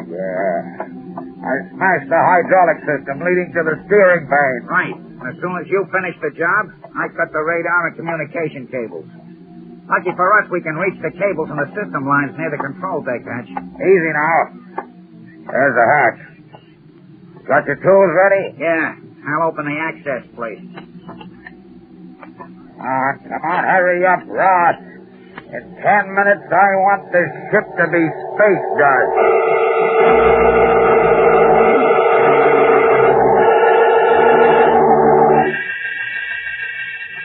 Elizabeth Chester from Space Station. Correct your course and reduce speed. Acknowledge. Acknowledge. Corbett, what's wrong? It's that space freighter, the Elizabeth Chester. She isn't decelerating fast enough and hasn't corrected course for the airlock approach. I can't seem to raise her. Well, isn't she following the radar beam in? No, sir. 6 degrees off. Well, keep trying to raise her. I'll go up to the radar deck and see what's wrong. You'd better, sir. Another minute on this heading and she'll plow right into us.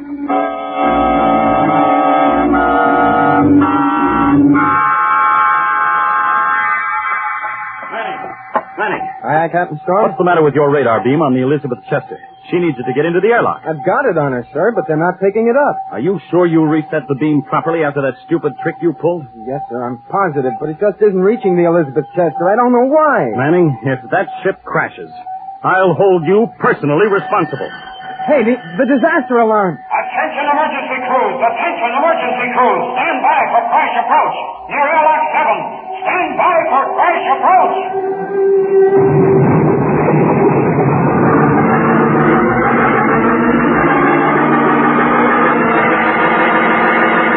We'll return to the exciting adventures of Tom Corbett, Space Cadet, in just a moment, so stand by. Here's the latest word about the sensational new prize you get in every package of Kellogg's Pep. It's called a Magic Eye. The Magic Eye is a bright, shining plastic disc with a picture mounted in the center. But wait! Here's the big news. You can jiggle the Magic Eye, and the picture actually starts moving in exciting action. Yes, Spaceman, the word is going around. The Magic Moving Picture Eye is the terrific new prize that you get free at no extra cost in every package of Kellogg's Pep. You just get a package of better than ever Kellogg's Pep. Open it up, and there's your Magic Eye. Nothing to mail in and no waiting. And can you have fun with these Magic Eyes? With one, you'll see a giant locomotive thundering down the track. Another Magic Eye shows a Douglas jet plane streaking through the clouds. And besides, you can see Paramount star Bob Hope swinging a bat. Tennis star Bobby Riggs showing his famous backhand. Yes, you can get as many as 16 different Magic Eyes, each one crammed with exciting action. Start your collection today. Get a package of Kellogg's Pep from your neighborhood grocers. Open it up, and while you're enjoying the best-tasting wheat cereal ever, you'll be having fun with a Magic Eye that comes right on the package. Don't wait. Start your Magic Eye collection now. Get the Build-Up Wheat Cereal. Kellogg's Pep. P-E-P. Pep.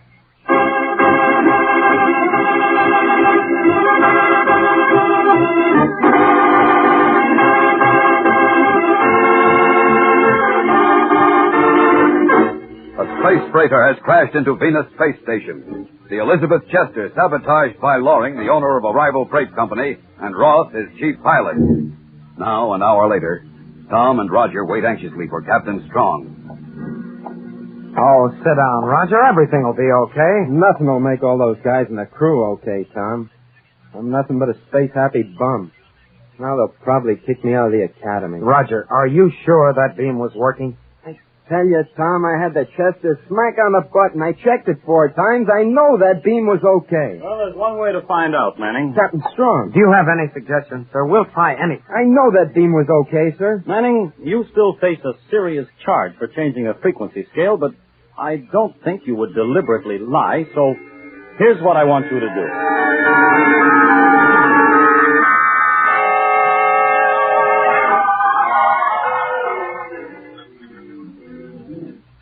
Want more coffee, Ross? Who wants coffee when there's going to be an academy investigation? Suppose they find out that we cut the radar Ah, cable. relax, will you? Strong doesn't suspect a thing. Besides, he has the cadet under arrest. You don't know these guys in Space Academy. They don't stop digging for facts, they'll find out. They can't prove a thing. The crew's dead and the ship's nothing but a pile of junk. Here, drink this coffee. I know we shouldn't have tried it. It was crazy. It was all your idea, Loring. Will you forget it? They'll find out, I tell you. Shut up, you fool. Here comes Strong. Ah. Hello there, Strong. I wanted to talk to you, see about transportation to Venusport. You're not going to Venusport, Loring. You're under arrest. You and Ross. Arrest for what? Sabotage and wholesale murder. Oh, you're crazy. You can't prove anything. Yes, we can, Loring. We just checked that radar beam with a dummy run on a jet boat. The beam was in perfect order, on the exact frequency. Okay, so it was. How does that make us guilty? Well, that in itself didn't. But it opened up a whole new line of investigation. It showed there must have been something wrong with the space freighter's receivers, and we examined the wreckage closely. We found that the radar cables had been cut. So had the hydraulic lines for the steering deck. You're trying to pull a fast one. That space freighter's just a mess of junk. It smashed itself to pieces. They're lost out in space. Oh, no, Loring. You forgot an elementary rule of space. Everything drifts in a regular orbit. Nothing is lost in space. And the wreckage of the Elizabeth Chester floated along right with the space station. So it was an easy job to find the section where you'd cut the cables and broken the hydraulic system. I told you, Loring. I told you it wouldn't work. Shut up, Brown. No, I'm getting out of here. They're not putting me on a penalizer, Loring. Ross, come back here. Ross, get away from that airlock. Ross, look! The poor devil, he picked the wrong airlock. Hey, he's gone. Yes, that airlock opened out into space. No one can help him now. He's paid in full for the crew of the Elizabeth Chester.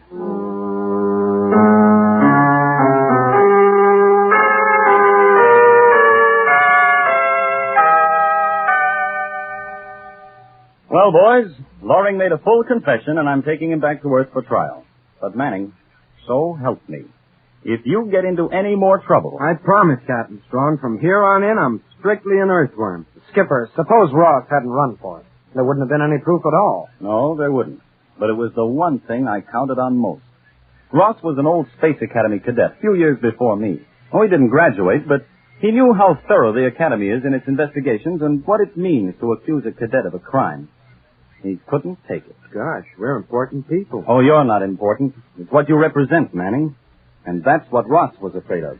He knew when a Space Academy cadet or a Solar Guard officer says black is black, it's not green, pink, gray, or blue. It's black. And remember that, Manning. Uh-oh. Roger, what's the matter? Well, does that include everything you say to everybody? Everything? Oh, no. What's the matter, Manning? Well, you look sick. With all the promises he's made to about 24 girls, I guess he should look sick.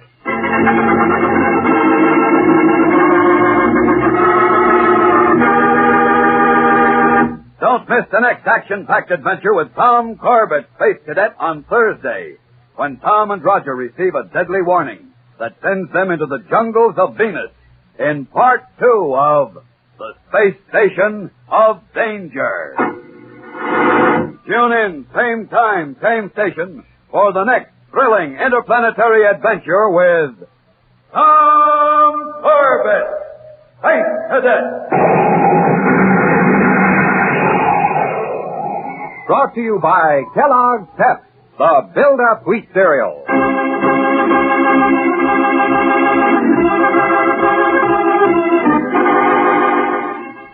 Tom Corbett, Space Cadet, starring Frankie Thomas, can also be seen on television and appears in the comic sections of many of America's leading newspapers. Look for it daily and in weekend editions. Featured in the cast were Edward Bryce and Jan Merlin. Today's program was written by Richard Jessup and directed by Drex Hines.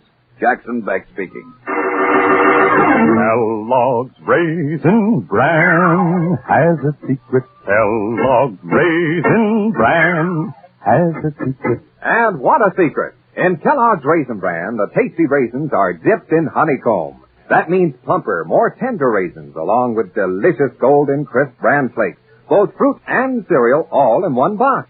And no other raisin brand but Kellogg's gives you the tender goodness of raisins dipped in honeycomb. That's Kellogg's secret. So for your breakfast, Make sure you get Kellogg's, because Kellogg's Raisin Bran has a secret. This program came to you from New York. America is sold on ABC, the American Broadcasting Company. Stand by for Space Cadet in 30 seconds. Kellogg's Raisin Bran has a secret. Kellogg's Raisin Bran has a secret. Yes, Kellogg's brings you the secret of a more delicious breakfast treat. It's new, it's wonderful. It's Kellogg's Raisin Bran, both fruit and cereal, all in one box. You get plump, tender raisins dipped in honeycomb, along with delicious golden crisp bran flakes. So try the new fruit and cereal combination. Get Kellogg's Raisin Bran, because Kellogg's Raisin Bran has a secret. And now, Kellogg's Corn Flakes, the cereal that helps you have more punch till lunch, invite you to rocket into the future with Corbet, Space Cadet. Stand by to raise ship. Blast off -5, 4, 3, 2, 1, 0. As roaring rockets blast off to distant planets and far-flung stars, we take you to the age of the conquest of space with Tom Corbett, Space Cadet.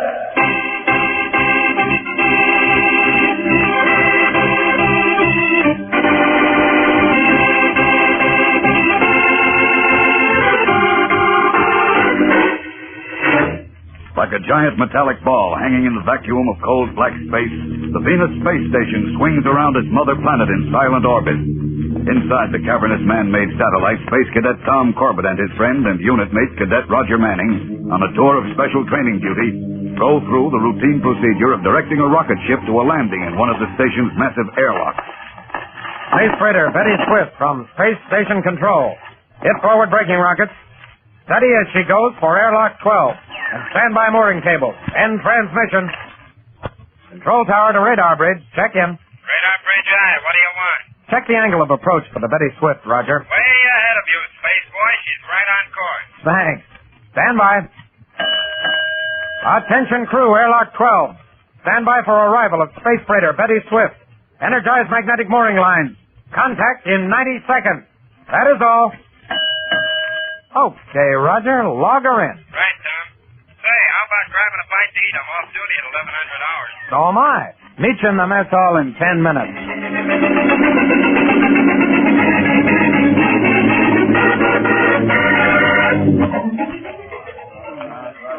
So then I told her I was coming back in 3 days. She could take it or leave it. And she took it. She'll be waiting at the gate when we get back to the academy. Honestly, Roger, don't you ever get tired of talking about girls? Oh, no, Tom. Space styles and spaceships. That's for me. Well, changing that frequency setting on the radar just to talk to a girl almost got you thrown out of the academy. Yeah, it was close, but you gotta admit it was a good idea. If it hadn't have been for Captain Strong making Loring confess to sabotaging that space freighter, you'd be headed back to Earth with Captain Strong facing a charge of murder, the way Loring is now.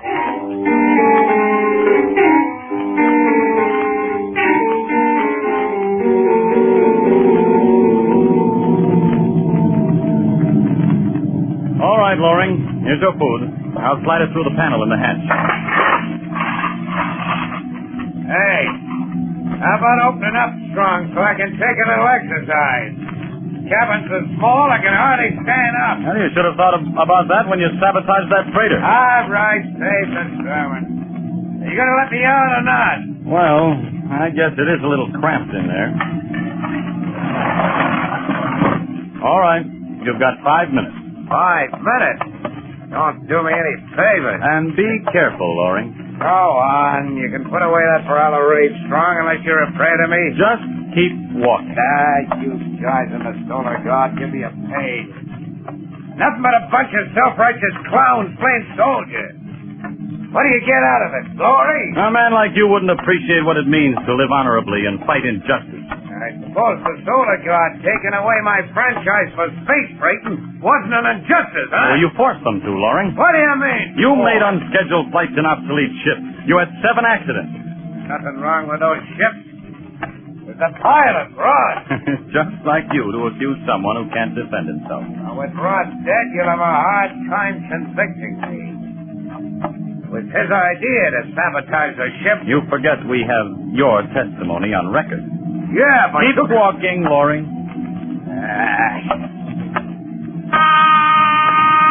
Rocket Scout 7, J4 from Venus Space Station. Come in. Hey, that's one of your Boy Scouts, Strong. You better see what he wants. Might need some help from the big soldier. That's enough, Loring. Now just say where you are. Venus Space Station from Rocket Scout 7, J4. Go ahead. This is Corbett, sir. Just thought I'd check if everything's okay. Everything's okay here, Corbett. Thanks for being concerned. Well, has Manning gotten into any more trouble yet? No, sir. But there's no telling. He's worried about Astro arriving and rubbing it in about the radar. He should be thankful that's all he's got to worry about. Astro should be joining you on the station soon. Okay, sir. Spaceman's luck. End transmission. End transmission. I'll show you some spaceman's luck, Strong. Get back. Get back. You're too careless, Strong. You should never let a prisoner get too close to the control panel. The acceleration levels come out too easy, and they make good blackjack. Now, my friend, you're going for a long ride in this Rocket Scout. By the time you wake up, you'll be missing one prisoner.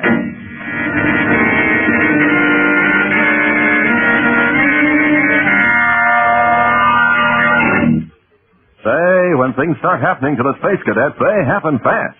That's why a space cadet makes sure he's ready for action right from the time he rolls out of his bunk in the morning. First thing, he heads for the mess hall and helps himself to a good, nourishing breakfast built around Kellogg's cornflakes. A space cadet knows Kellogg's cornflakes are quick energy food that they help him soak up for a quick blast-off. As Astro would say, if you want to be a real space ace, you want to stay right in shape. And that means getting the right kind of food. Now, take breakfast, for instance. A bowl of Kellogg's cornflakes is a bowl of real, quick energy food. And when I pour them in the bowl, I know I'm going to like them. Take it from me. If you want to keep in shape, have yourself a good, nourishing breakfast every morning and build it around Kellogg's cornflakes. Right, Astro. And fellows and girls, you'll be helping yourself to more punch till lunch. More punch till lunch. So start enjoying Kellogg's cornflakes, the favorite ready-to-eat cereal of the whole universe. And now, there's a big announcement coming later in the show about a special offer from Kellogg's Cornflakes. So call Mom to the radio because she'll want to hear all about it.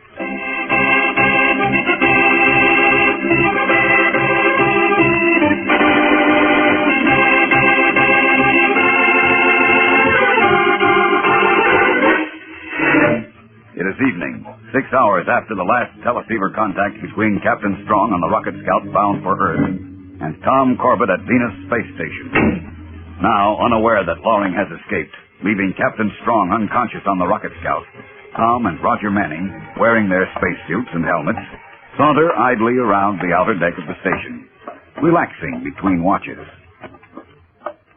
Boy, that last lunch was a long one, Roger. I thought it would never end. Say it again, Space Boy. I've looked into that radar screen so long I've got bleeps before my eyes. All I want to do now is log sack time and plenty of it. Good idea. All right, open the airlock.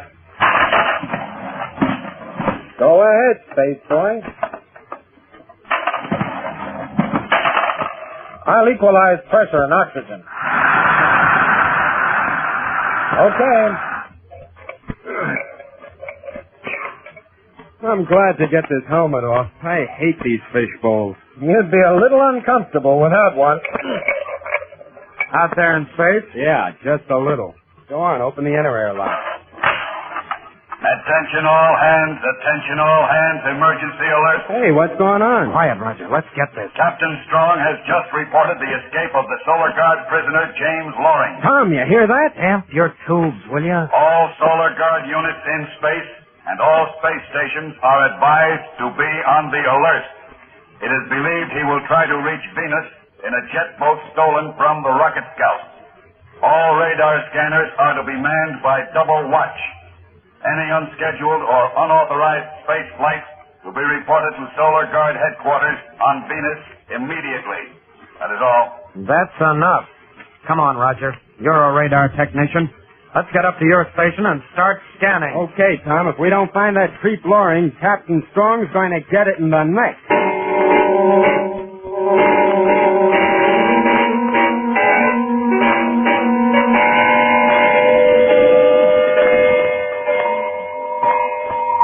Hey, Tom, you take over for a while, will you? Give me a chance to rest my eyes. Sure thing, Roger. You didn't sight anything, huh? Nope, nothing but space junk, small meteors and things.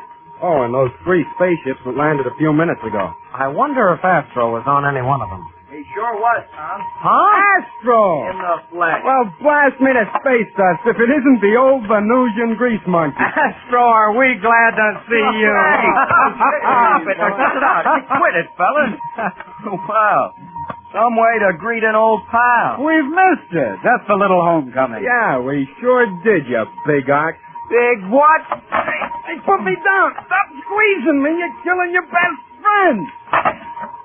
Just glad to see you, Roger. Yeah, I'll bet. Well, what have you fellas been doing? Besides changing the radar frequency to talk to the girls back home? Huh? How did you know? The whole academy knows. Wait till you get back. You're in for it. Oh, no, I don't want to go back. I don't see how you're still in one piece, Roger. I thought sure Captain Strong would have cut you into little pieces for that trick. Hey, where is he anyway? Don't you know? Huh? Know what? He's in trouble, Astro. Loring escaped. Crater's a Luna. How did that happen? Loring slugged the skipper and beat it out of the rocket scout in a jet boat. And if he isn't found, Captain Strong's liable to be busted. Uh-oh, he is in for it. Blast it, there ought to be something we can do. Sure. If we were in trouble, Captain Strong wouldn't hesitate to help us. You're right. He helped me with that radar routine. We don't even know where Loring is. Well, he escaped in a jet boat. And he can't get very far in that. Well, Captain Strong said he might try to get to Venus. Astro. Yeah? Where would you go if all you had was a jet boat and you wanted to hide where no one would find you? Gee, I don't know. Isn't there any place on that jungle-infested planet that That's it, sure. What? The jungle. Why, I used to hunt there when I was a kid. Boy, it's plenty wild. Good place for you. Oh, cut it out, Roger. This is serious. Go on, Astro. Well, the jungle's right on the equator. Stretches for thousands of miles all around the planet. I used to hitch rides on jets hauling freight and supplies down to the mining camps. And I went out into the jungle to hunt dinosaurs. Dinosaurs? Are you kidding? They went out of style on Earth millions of years ago. Maybe on Earth, but there are plenty of them on Venus. Dinosaurs, giant lizards, pterodactyls, everything. Nice, friendly place. Could a man hide there? And how? Besides the jungle itself, there are plenty of old, worked-out mines. If Loring went there, you'll never find him unless he wants you to. And Loring isn't coming out unless he's forced. Well, we're not doing any good sitting here and gassing. Let's go. No, Roger. We've got into enough trouble around here. Astro and I will take a jet boat, and if we're lucky, we can be back here before anyone misses us. How about it, Astro? Fine by me. Hey, you're not leaving me out of this. You're staying, Roger. If I have to tie your legs with your arms and stuff your hands and feet in your mouth. Why, you overgrown hooker. What? Okay, I'll stay. You don't have to get tough about it. Well, that takes care of Space Boy, Tom. So let's go. Right. We'll find Loring if we have to turn Venus inside out. Make sure he doesn't find you first. If he does, it'll be a relief not seeing your ugly puss again. Let's blast, Tom. Right behind you, Astro. Hey, fellas. Yeah, what now, Roger? Nothing. Just spaceman's luck.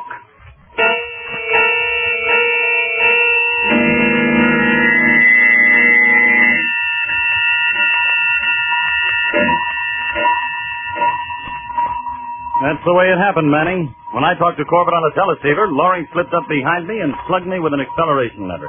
When I came to, well, he'd escaped. He was taking a chance going out in a jet boat, Captain Strong. What did he have to lose? Unlucky he didn't try to kill me.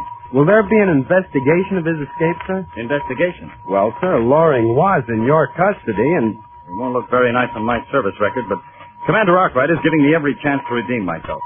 He made me leader of the search squadron. You have a whole squadron searching for Loring? Why, the entire Solar Guard is searching for him. He's a criminal, Manning, and dangerous. I'm in command of 7 rocket destroyers sweeping space between Mars and Earth. Jumping Jupiter. And Tom and Astro just went after him in a jet boat. They what? Yes, sir, when we found out what's on you, so Astro and Tom blasted off in a jet boat to go looking for him in the Venusian jungle. Why, those little idiots. They only wanted to help you, Captain Strong. Oh, yes, of course. I appreciate what they're trying to do and why they're doing it. But Loring is a desperate man, and he won't hesitate to kill if he has to. Well, Tom and Astro can take care of themselves, sir. I'm sure they can, but we've got to make sure. Get your gear, Manning. We're blasting off. We've got to find Tom and Astro before Loring does.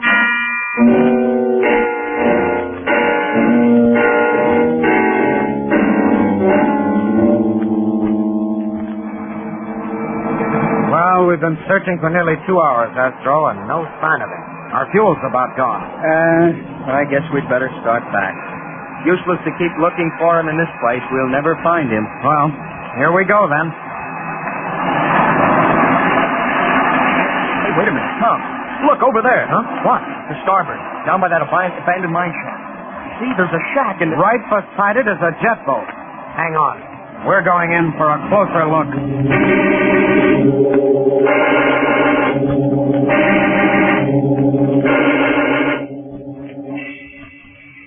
This is Loring's jet boat, all right, Astro. There's the ID number on the stabilizer, 7J4. But now, where's Loring? Well, I don't think he would have gone too far from the boat. Hey, suppose he spots our boat, Tom. It'll tip him off that we're after him. You'll find out sooner or later. Besides, I hope he does. It might scare him into blasting off in this boat. Then we don't have to chase him through the jungle. We can wait here for him. Oh, I'd feel a lot better if I had a parallel ray gun. We won't need it if we can surprise him. Come on. Let's hide right in the jet boat. Stop, then honey boy. Great enemy ghost. Loring. Hiding in the boat all the time. Yeah, that's right. Getting a bang out of all your big talk about capturing me. It isn't talk, Loring. No, Buster, I'll freeze you. Try it. Astro, look out! You asked for it. Astro! Makes a real pretty statue, don't he?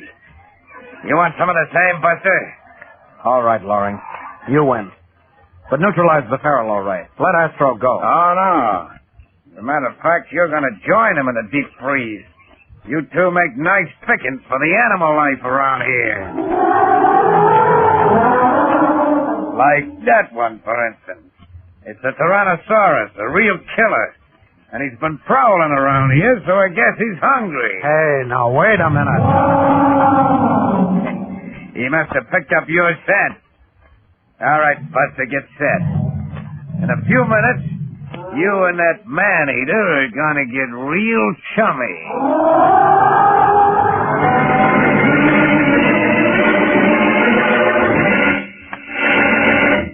Looks like a big, exciting adventure is coming up for the Space Cadets. And here's a big, exciting announcement for Mom. Did you call her to the radio? Swell. Mother, have you sent for your baking set? The wonderful 10-piece baking set Kellogg's is offering? It's an amazing bargain, too good to pass up. Just listen to all you get. A new kind of mixing bowl holds a generous 5 cups, 4 standard measuring spoons, 4 cookie cutters, a handy bowl scraper, and beater combined. And each piece sparkles and gleams with color. Cheery red, sunny yellows, brilliant greens. There's such cheerful, gay colors to have around your kitchen. And wait till you see the bowl, made of a new kind of plastic that's absolutely unbreakable. You can even wash it in hottest water. The cookie cutters are different, too. They're real clever, shaped like hearts, diamonds, clubs, and spades with such keen, sharp edges. And what a bowl scraper. The curved edge makes it extra handy. And listen, all 10 pieces are yours for less than you'd pay for the bowl alone. Just send 50 cents and the top from any 2 boxes of Kellogg's Corn Flakes to Kellogg's, Box 926, Toronto, Ontario. That's 2 Kellogg's Corn Flakes box tops and 50 cents. Send to Kellogg's, Box 926, Toronto. But hurry, send for yours today.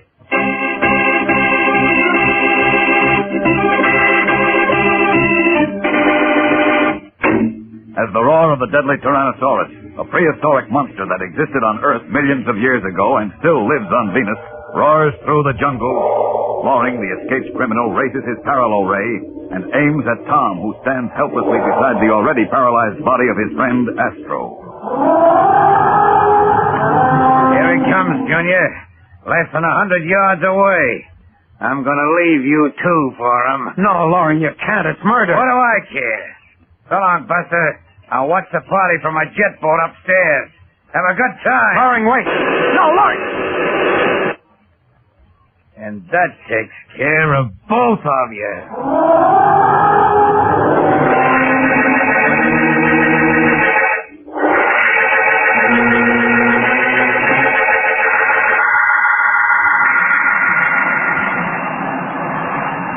No use, Captain Strong. We've searched every inch of the jungle for 1,000 miles around. We've got to go back to Venusport and refuel. Well, I'm afraid you're right, Manning. Although I hate to think of Tom and Astro alone down there with night coming on. Yeah, with all those monsters you were telling me about. Hey, look down there. Isn't that one of them? Mm-hmm. Certainly is. A Tyrannosaurus, the deadliest of the Hey, lot. what in blazes, Skipper? Look, right behind the whatever you call it. A jet boat trying to blast off. Manning, it's the boat from the rocket scout. The one Loring took? Yes. Hang on, we're going after it. Too late, Skipper. Look, that monster reached up and grabbed it. Great Jupiter. Oh, he's tearing the boat apart. Skipper, you don't think maybe Tom and Astro were in it? No. No, look. One man. In civilian clothes. Then it's Loring? It was Loring. Oh, brother. And there goes the monster, back into the jungle. That was pretty awful. Hey, wait a minute. Look down there, Manning. By that old mine shaft. Isn't that Tom? And Astro. Yeah, I'd know that Venusian rocket head anywhere. But they're just standing there. They aren't moving. What's the matter with them? Hang on. We're going down to find out.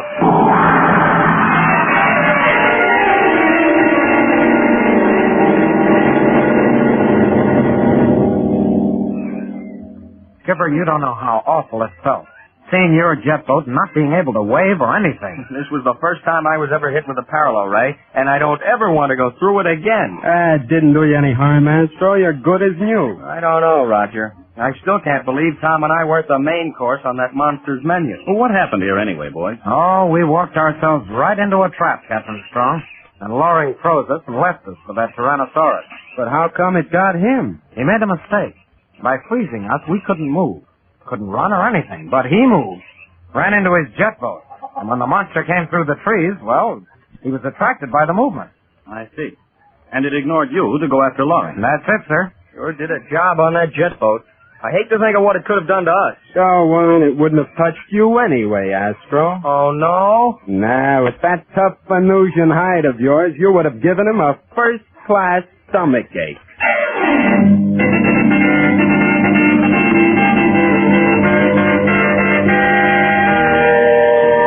Don't miss the next action-packed adventure with Tom, Corbett, and the Space Cadets on Tuesday, when the boys are given weekend liberty and Tom is Shanghaied aboard the Deep Spacer. Tune in, same time, same station, for the next thrilling interplanetary adventure with Tom Corbett, Space Cadet. Brought to you by Kellogg's Corn Flakes, the cereal that helps you have more punch till lunch.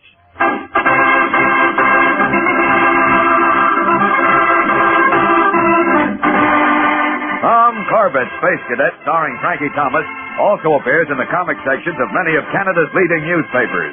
Look for a daily and in weekend edition. Featured in the cast are Al Markham as Astro, Jan Merlin as Roger Manning, and Edward Bryce as Captain Strong. Today's program was directed by Drex Hines. Jackson Beck speaking.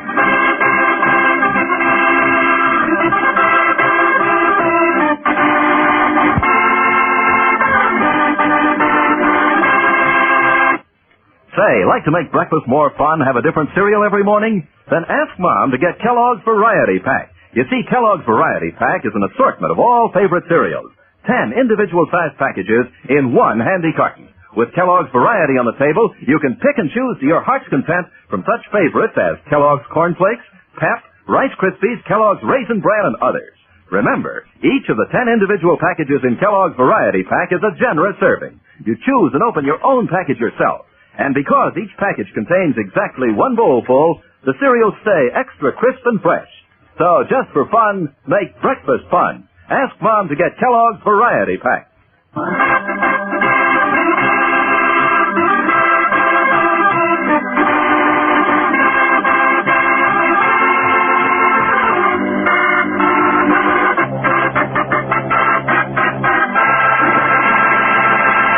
Stand by for Space Cadet in 30 seconds. Kellogg's Raisin Bran has a secret. Kellogg's Raisin Bran has a secret. Yes, Kellogg's brings you the secret of a more delicious breakfast treat. It's new, it's wonderful. It's Kellogg's Raisin Bran, both fruit and cereal, all in one box. You get plump, tender raisins dipped in honeycomb along with delicious golden crisp bran flakes. So try the new fruit and cereal combination. Get Kellogg's Raisin Bran because Kellogg's Raisin Bran has a secret. And now, Kellogg's Corn Flakes, the cereal that helps you have more punch till lunch, invites you to rocket into the future with Tom Corbett, Space Cadet. Stand by to raise ship. Blast off minus 5, 4, 3, 2, 1, 0. As roaring rockets blast off to distant planets and far-flung stars, we take you to the age of the conquest of space with Tom Corbett, Space Cadet.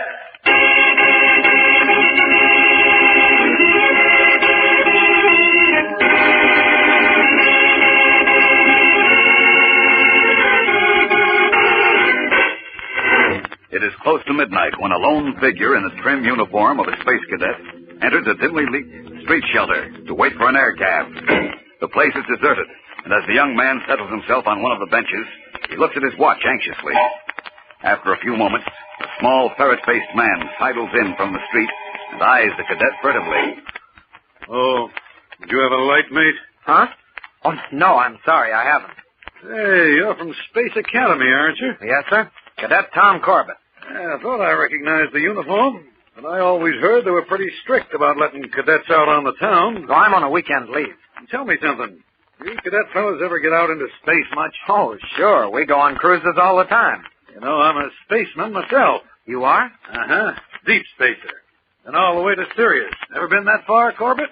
No, not yet. Why don't you go in for a commercial flight in merchant ships? Pays good, and they need experienced hands. Need them bad. I guess they do, but I want to stay at the academy. In the old days, if they needed a space hand for a voyage and they couldn't hire one, well, they just grab one. You mean some of the ships actually Shanghaied crew members? Now and then, if a fella happened to have special qualifications like you have, mate. Hey, what's the... Stop! Well, mate, I hope they don't wait up for you at Space Academy, because you're going to be missing a long, long time.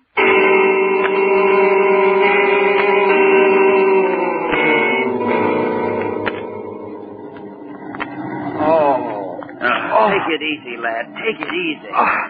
Hey, where am I? And who are you? I'm Jim Harris. You're aboard the Constellation. The Constellation? Look, I don't know exactly what happened or how I got here, but I've got to get back to the academy by midnight. Tonight, Sunday. Sunday? Oh, what's so funny? Well, this is already Monday. It's 0700 Earth time. 07. But my leave, I've got to... Say, what happened to my uniform? What uniform? My academy uniform. Don't you understand? I'm a space cadet. Space cadet? Hey, you must have had a worse bump than I thought you had. Stop stalling. I'm Tom Corbett of Space Academy. Now I want to know who took my uniform and put me in these dungarees, and how did I get here? Well, if I were you, son, I'd just relax and have a bite of breakfast. You've got work to do. What are you talking about?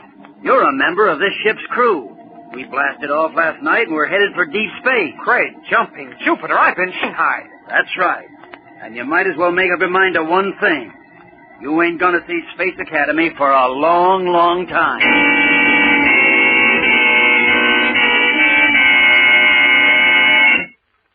There's action ahead for Tom Corbett, all right. You know, fellas and girls, an exciting adventure is apt to pop any minute around Space Academy. That's why a space cadet keeps himself supplied with quick energy food. So for morning chow at Space Academy, you can bet there's a box of Kellogg's Corn Flakes on every table. That's right, all you future space cadets, boys and girls. Morning chow always means Kellogg's Corn Flakes time to us. And how we go for 'em here at Space Academy. The trick is to get to the table before that box is empty. And you don't want to lose any time getting at those Kellogg's Corn Flakes.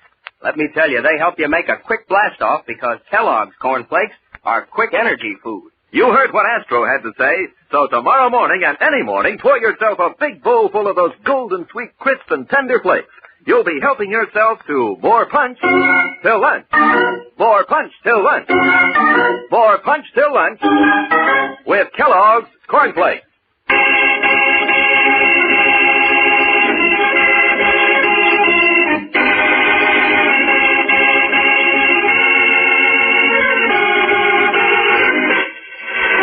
As the rocket ship Constellation hurtles through the cold blackness of space away from Earth, Tom Corbett regains consciousness to find himself clad in space dungarees instead of his cadet uniform, and learns from Harris, a crew member, that he has been shanghaied and that he is now bound for deep space. Now Tom angrily paces the deck of the crew's quarters. Listen, Harris, who is the captain of this ship? A fellow by the name of Pickering. You ever hear of him? No. You will. By the rings of Saturn, he'll hear from me. I'm going to demand that this ship be put back to Earth and this man Dawson arrested. Hey, now look, son, I feel sorry for you, and that's a fact. But you're in this now, and you won't find any way to get out. What I will see. Hey, listen. If there was a way out, don't you think I'd take it myself? You mean you were Shanghaied, too? Yeah, more or less. Hey, watch it. This must be Dawson. All right, you space rats. Turn to. You're the guy. What? You're the one who Shanghaied me. Huh? What's the matter with this kid, Harris? Acceleration getting him? Listen, Dawson, you're going to turn this ship back to Earth. You have no right to take me out. Damn your tubes. Who do you think you're talking to? What's your name, anyhow? You know my name, Tom Corbett. I'm a space cadet. Is that right? Well, glad to meet you. My name's Commander Arkwright. Now listen, Dawson. You listen, mister. Your information. The papers you signed read George Stevenson, and that name's good enough for me. Now turn to and be quick about it. I didn't sign any papers. Take me to the captain. The captain? Yes, I want to talk to the captain. Oh, you do? I've got a right to talk to him. Hey, look, son, better let it Let ride. him finish, Harris. He'll talk himself right into the brig. We'll let the captain decide about that. Okay, if you're so set on it, I'll take you up to the control deck right now. Now, that's more like it. You can have your talk with Captain Pickering. Only don't say I didn't give you a fair warning.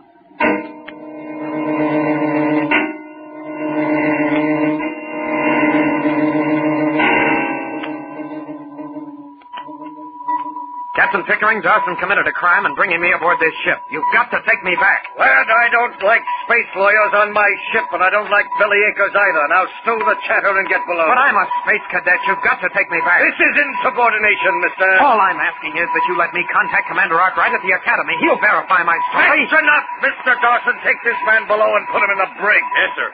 Come on, you. No, I'm not leaving the bridge until you let me call the Academy. I'm not going to be Maybe that'll show you who's running this ship. Now, Dawson, take him below and lock him up.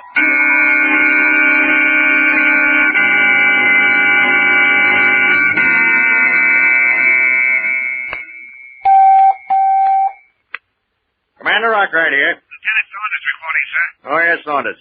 Any word on Corbett yet? No, sir, none. 12 hours over leave. Can't believe this of Corbett. He was always a most efficient cadet. But this is serious. Yes, sir. Captain Strong has a request to make, sir. What is it? Cadets Astro and Manning, Corbett's roommates, are worried about his disappearance. They've asked permission to investigate. What do they want to do? They know their roommate's habits, sir. They're sure something happened to him, and they want to check on his activities. Captain Strong requests they be granted permission. Very well. You may tell Strong they may be relieved of duty for the rest of the day. Aye, aye, sir. And you may also tell Captain Strong that when Corbett is found, he will be disciplined severely.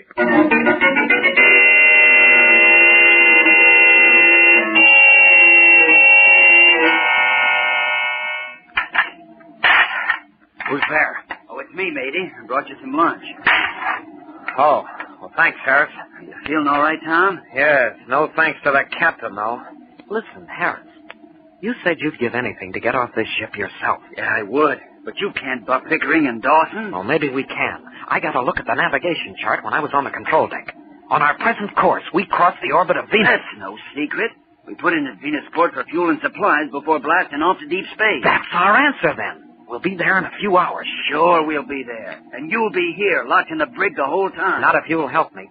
Help you? How? When we land at Venusport, watch your chance and slip open the bolts on that door. I'll get out and find the port commander. Well, then what? He'll arrest Pickering and Dawson, and the ship won't be given clearance to leave Venus. Oh, I don't know. If they ever caught me... As long as you have the run of the ship and keep quiet about it, we can't fail. All right, Tom, I'll do it. Good for you. Now take the tray back and act as though nothing has happened. Yeah, right you are. Just a minute, Harris. Mr. Dawson. Stay right where you are. I was just going to take this tray back to the galley. It can wait. You know, Harris, I didn't think you were so stupid. Stupid, sir? Didn't you think we'd have the brig rigged with a telecam? Great galaxy, then you heard every word we said. Yes, and saw you, too. Oh, no. So you were planning to jump ship, Mr. Harris. No, he wasn't going to desert. And he was going to help you, which is the same thing. So you two don't leave this brig until we've blasted off from Venus. After that, the captain will have plenty of time to figure out what kind of hooks to throw into you. And believe me, they'll be rough.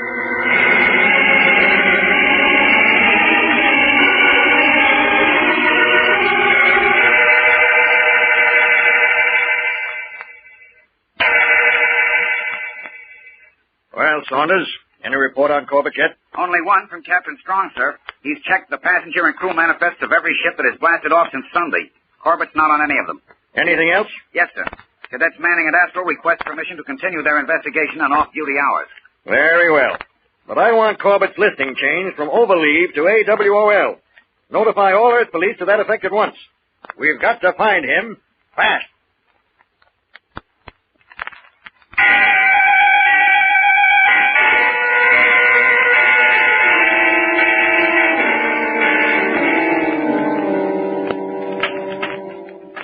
Give me a hand with this bunk, Harris. What are you doing, Tom? Trying to rip it away from the bulkhead. Come on. Are you crazy?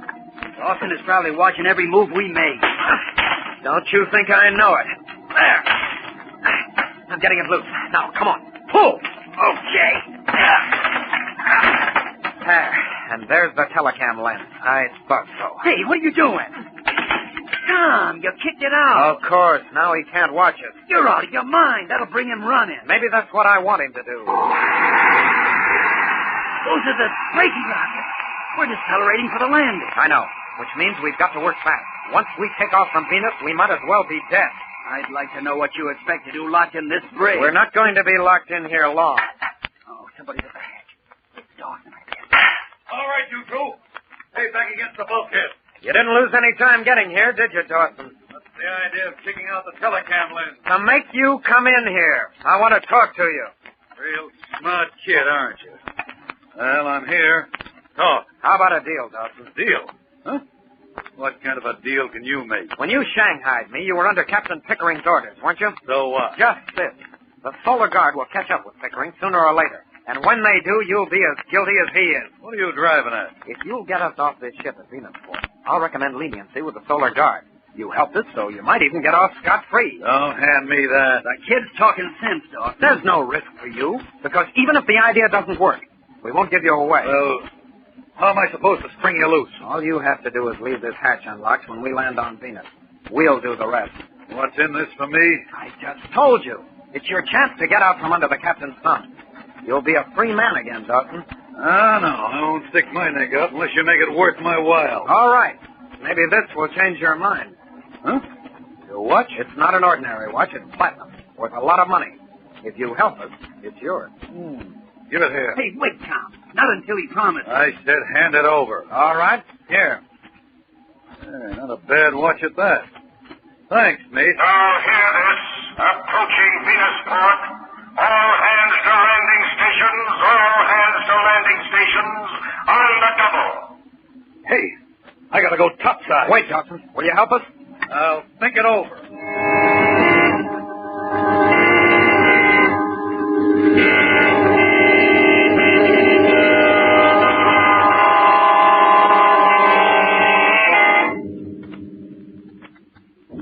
What did I tell you, Tom? We've been on the ground for over 3 hours now. How much longer before we blast off again, Harris? 15 minutes. Well, there's still time. Dawson may come back. Not him. He tricked you. If I could only contact the port commander. Well, shaking that hatch won't do you any good. Jumping Jupiter. Harris, come here. Yeah, what's the matter? Look, this hatch isn't bolted. Well, I'll be... Dawson kept his word. But I sure had that guy pegged wrong. Now, which way is the auxiliary airlock? Down the companionway and to the left. Well, then come on. With any kind of break, we'll be off this ship in 2 minutes.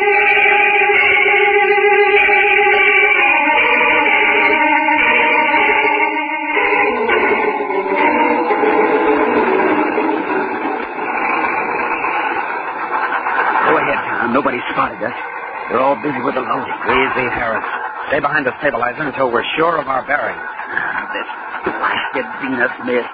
You can't see a thing. Just as well. Then no one can see us. The administration tower ought to be south of here. Come on. Hey, you better cut over this way, Tom. There'll be guards at the landing tower. Right. All right, you two. Over, I'll shoot. It's Dawson. Turn around, get your hands up. He double-crossed us, the dirty space rat. If you didn't have that gun, Dawson, I'd knock your ears off. No, your deserter's caught red-handed jumping ship. I've got every right to blast you, and I think I will.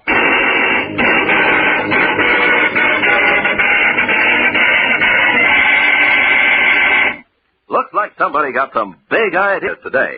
And fellas and girls, here's another big idea. Give Mom the surprise of her life. Get her the big, colorful 10-piece baking set Kellogg's Cornflakes is offering. She'll thank you 1,000 times. You bet your boots. Because this baking set is so handy, so useful, it actually makes baking fun. Listen to all you get. The most up-to-date mixing bowl, 4 measuring spoons, all held together so they won't get lost, 4 cookie cutters, and a special bowl scraper. Your eyes will pop when you see the bright, sparkling colors. Sunshine yellows, cherry reds, brilliant greens. They sure will dress up Mom's kitchen. And the mixing bowl is amazing. Made of the newest plastic, so lightweight and flexible, it's easier for Mom or you to handle. Also, absolutely unbreakable. You can even wash it in hottest water. And wait till you see those cookie cutters. Such keen, sharp edges, and such fun. You'll cut cookies to look like hearts, clubs, spades, and diamonds. Mom will thank you, too, for that bowl scraper. Great for beating, scraping, folding. Best of all, you get all 10 pieces of this baking set for less money than the bowl alone would cost. It's a great bargain, and a great way to surprise Mom. Just do this.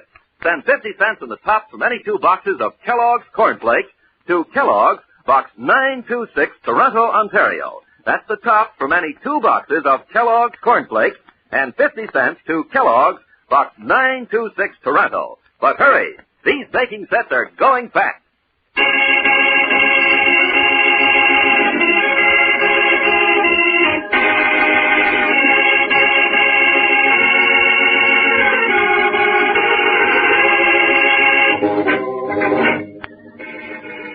Escaping from the rocket ship Constellation, Tom Corbett and his friend Harris are betrayed by the first mate, Dawson, who captures them on the mist-shrouded plains of Venus.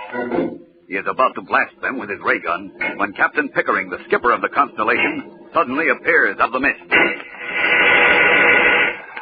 What's going on here, Mr. Dawson? These men tried to jump ship, Captain. The pair we had in the brig, Stevenson and Harris. Deserters, eh? On the Constellation, we shoot deserters. That's against space law, Captain Pickering. You're supposed to turn over all captured deserters to the Solar Guard. I told you once I don't like space lawyers. That still goes. Let me blast them now, sir. Get rid of them once and for all. No, Mr. Dawson, put them back aboard. I want them in irons and under double guard until we blast off. Aye, aye, sir. Come on, you space rats. Get moving. On the double. Wait a minute. Move, I said. Captain Pickering, don't you want to know how we got out of the brig? What? Tap your tooth and move. Ask Dawson how we got out. He took a bribe from us. He let us out. He what? Don't listen to them, Skipper. Then how did they get out? Harris, stand by to move. Right. Maybe they walked through the bulkhead, eh? Skipper, I don't know how they did it. You're responsible for them. Get ready. You take out Dawson. Okay. Come on, answer me. They're lying, Skipper. Honest they are. Don't give me that. I'll break every bone in your body. No, Skipper. Let go of my arm. Now, Harris. Pile in. Hey, Skipper, look out. You look out, Dawson. Why, you little space papa. You missing, Captain. Oh. Hell, I take care of you. Harris, are you all right? See when you get a second, Tom. Oh. Brother, you really plowed him under. I waited a long time for the chance, Tom. Someone's firing at us. Those are ray gun blasts. We've been spotted by the crew. Come on, run for it.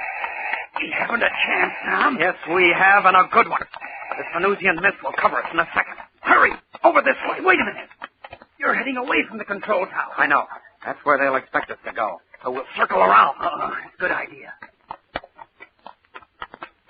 Hold it, Harris. Oh, what's the matter? I saw somebody just ahead there in the fog. Down, quick. Hug the ground. He's coming this way. Shh. Keep low. He didn't see us. Which way now, Tom? To the left.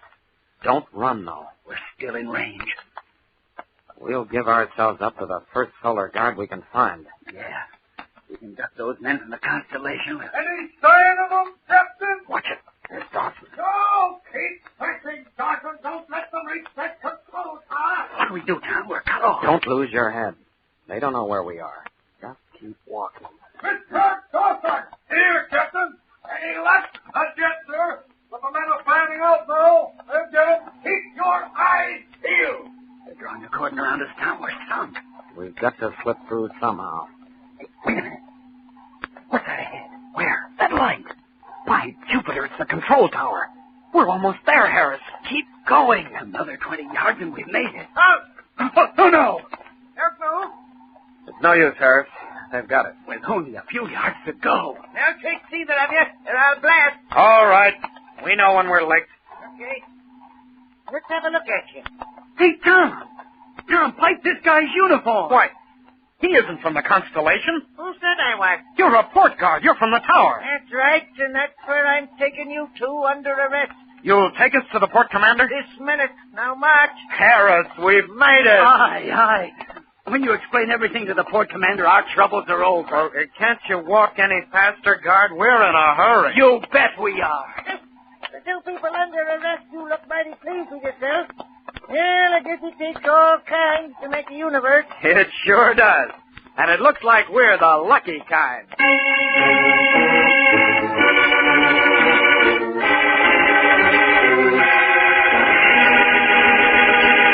Don't miss the next action-packed adventure with Tom Corbett and the Space Cadets on Thursday, when the meeting with the port commander suddenly takes a sudden deadly turn, and Tom is sent back aboard the Constellation, headed for deep space. Tune in, same time, same station, for the next thrilling interplanetary adventure with Tom Corbett, Space Cadet. Brought to you by Kellogg's Corn Flakes, the cereal that helps you have more punch till lunch.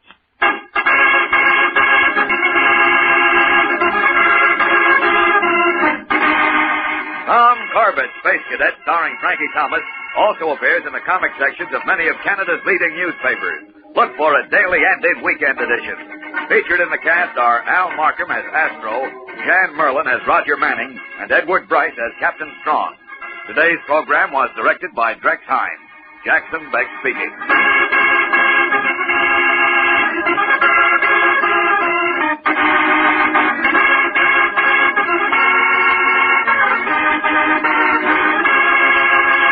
The whole day starts out better when breakfast is fun. And one way to make breakfast fun is to have a different cereal every morning. How? That's easy. Easy for Mom, too. Ask her to get Kellogg's Variety Pack. Kellogg's Variety Pack is an assortment of cereals. 10 individual-sized boxes in one handy carton. And each individual box holds exactly one generous serving of a favorite Kellogg cereal. Yes, in Kellogg's Variety, they're all favorite cereals. Kellogg's Corn Flakes, Pep, Rice Krispies, and the new favorite Kellogg's Corn Pops, to mention just 4. And each serving stays extra crisp and fresh because it's in its own individual package. So just for fun, make breakfast fun. Ask Mom to get Canada's only cereal assortment, Kellogg's Variety Pack.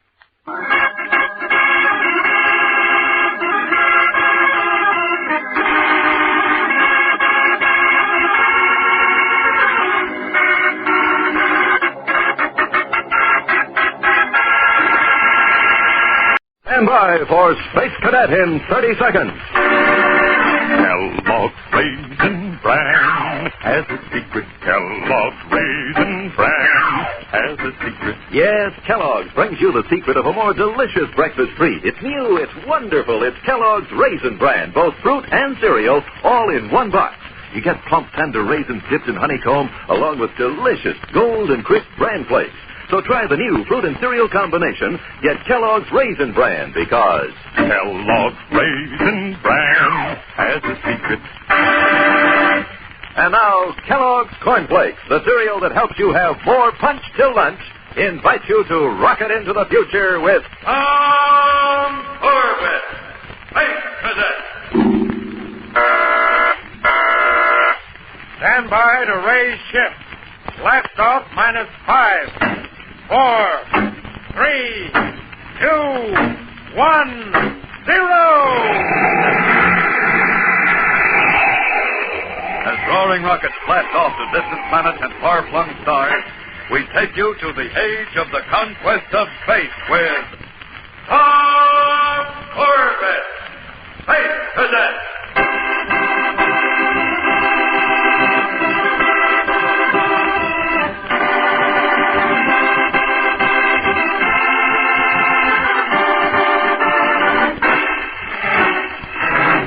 shanghaied from Earth and taken aboard the rocket ship Constellation bound for the star systems of outer space, Tom Corbett and Harris, the crewman who has befriended him, managed to escape while the ship refueled at Venusport, but were then captured by the port guards.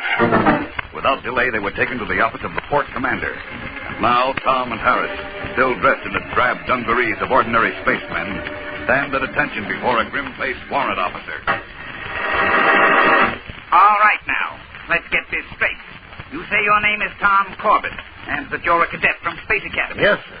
And you, Harris, are you a cadet too? No, sir. I'm a spaceman, second class in the Constellation. I see. Corbett, what's a space cadet doing aboard the Constellation? I told you, sir, I was Shanghaied. That's true, sir, he was. I suppose you can identify yourself, Corbett? Well, they took my uniform away from me. All my papers were in it. You tell a pretty good story, Corbett, but that's all it is. Unless you can give me proof, I'll have to turn you over to your captain. Wait, sir. It's easy enough to check. Radio Space Academy. Talk to Commander Arkwright. That is impossible. Venus is in apposition to Earth. We're on the other side of the sun.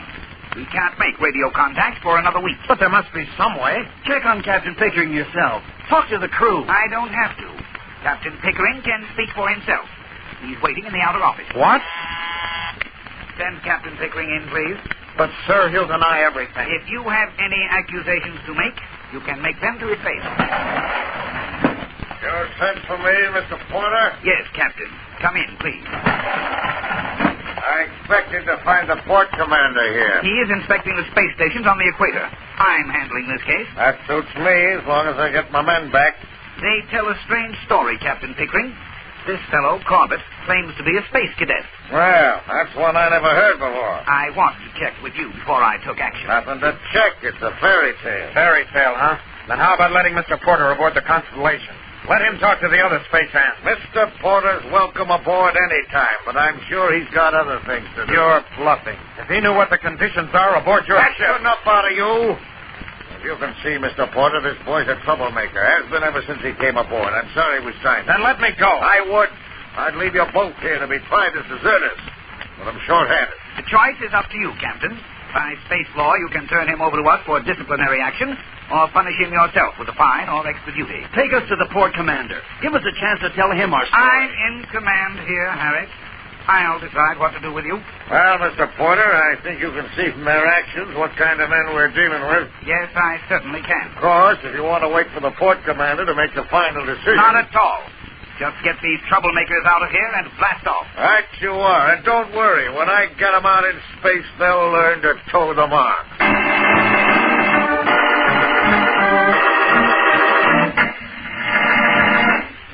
Wow. Looks like the Space Cadets are rocketing in all tubes. There's real adventure ahead, but they're ready for it. Have to be prepared for it all the time. And one way to do it is to make sure they get enough quick energy food. Helps them blast off in a hurry. Take breakfast, for instance. Every Space Cadet knows the importance of eating a good, nourishing breakfast every morning. And he knows to build it around Kellogg's Corn Flakes. Because Kellogg's Corn Flakes are a real quick energy food. As Astro would say, every spoonful of Kellogg's Corn Flakes helps me get set for a quick blast-off. Helps me zoom right off and helps me keep zooming right up till noon. Why, I wouldn't think of setting out on a mission without first fueling up on some quick energy food. And so, I always stow away a big bowl of Kellogg's Corn Flakes soon as I hear the alert. And Astro could tell you, too, that there's mighty swell eating in a bowl of Kellogg's Corn Flakes. Kellogg's Special Toasting brings out all the sweet, lively corn flavor in every flake. So do as Astro does. Build your breakfast around Kellogg's Corn Flakes, and not only will you be having yourself a swell flavor treat, but you'll be helping yourself to more punch till lunch. More punch till lunch. More punch till lunch. With Kellogg's Corn Flakes.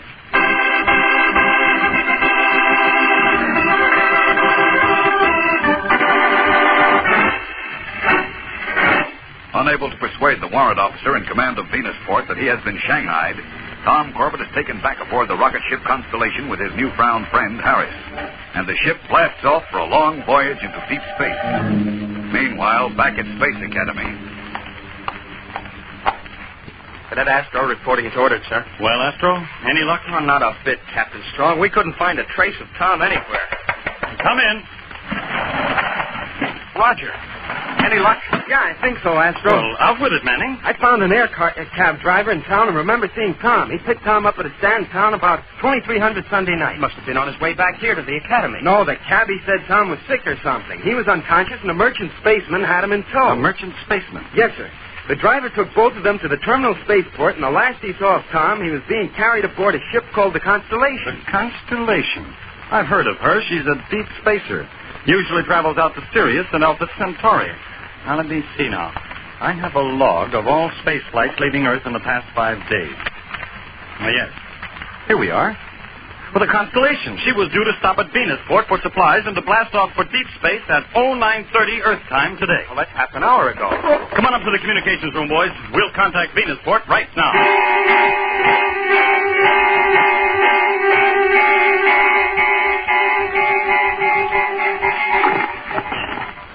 What are we waiting for, Captain Strong? We're in apposition to Venus. A direct signal can't get through.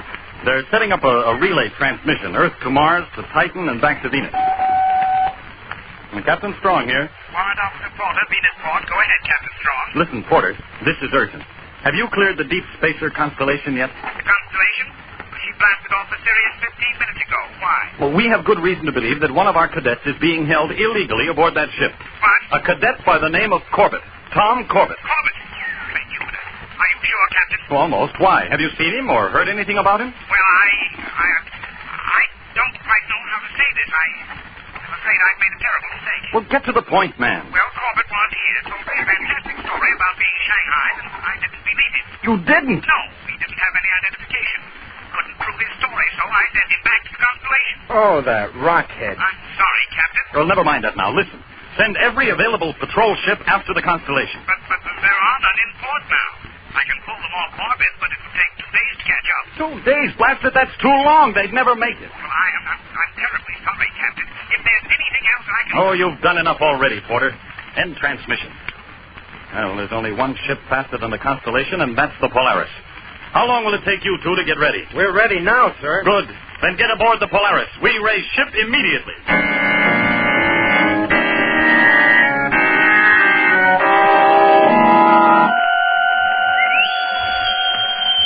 Now hear this. Second watch, time 2. All hands on extra duty will not be relieved until 0700. Hey, you hear that, Tom? 4 more hours on the power deck for us. What does Pickering think we are? We can't work like this on short rations. He'll see that we do. If that warrant officer at Venusport had only listened to me. You made a good try, Tom. Well, they don't pay off on tries, Harris. And now what? Do we just keep slaving down here until we drop? That's just about it, Tom. Until we drop.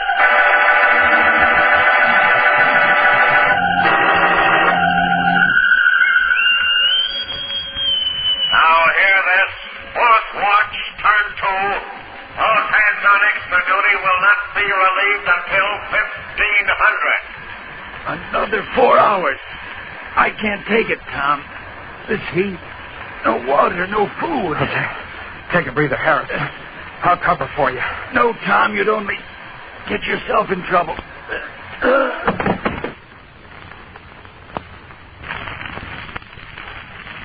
Harris. Harris. Hey, give me a hand here. Someone help me. Quick!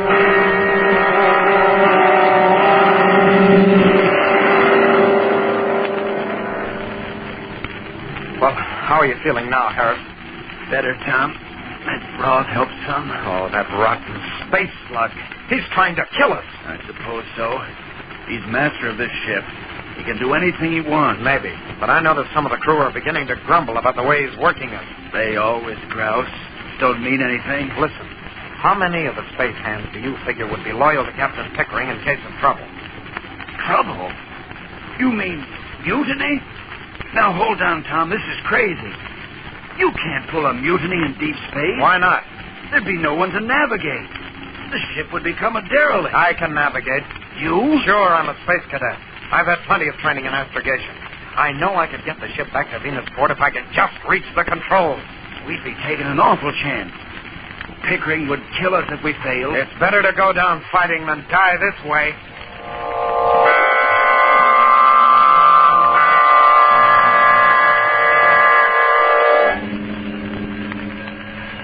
I've talked this from the space ends, Tom. 5 of them are with us. Good. Uh-oh. What now? Now hear this. All hands report to the main deck on the double. Any man who fails to report will be shot. That is all. What do you suppose that means? I don't know, Tom, but I don't like the sound of it. I don't like it at all.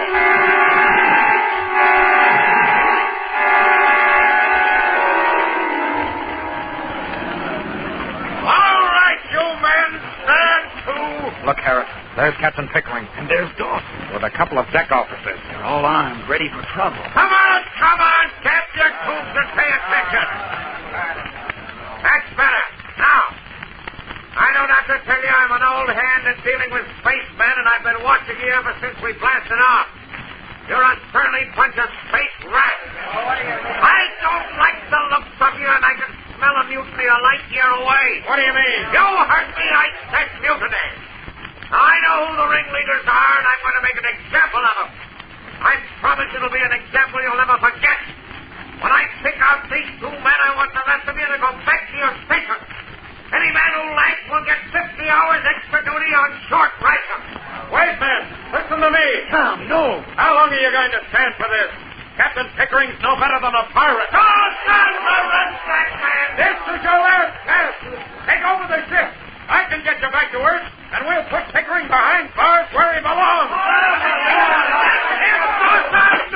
Catch him up. You did it, Tom. The men are starting to mutiny. I've got to get up to the control deck before Pickering does. Go on, I'll take care of Dawson. Right, but watch yourself. He's armed. Don't worry. Get going.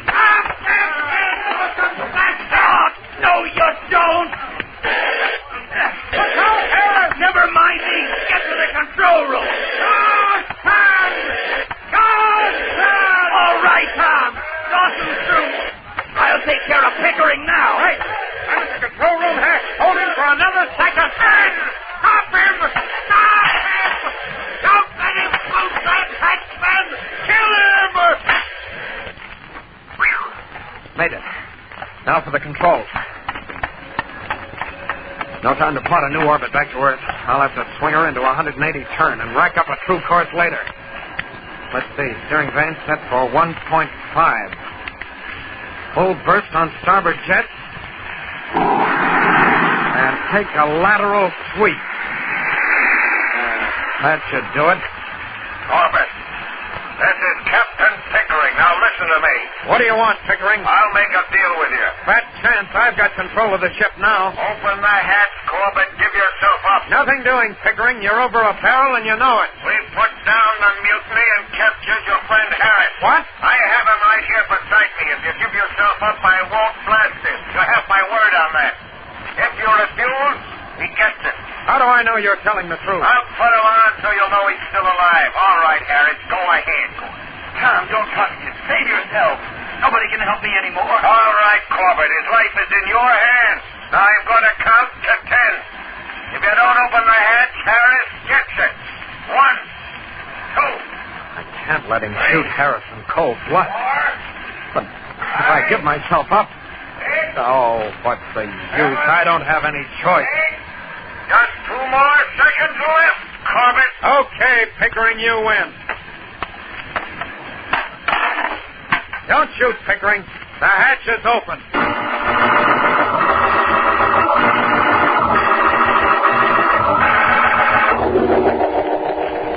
How are we doing, Astro? Any word from Manning topside? No, he's glued to the radar scanner, Captain Strong, but nothing to report yet. Well, frankly, I don't think we have a prayer of overtaking a Constellation. She's got too big a lead on it. I hate to admit it, sir, but I'm afraid you're right.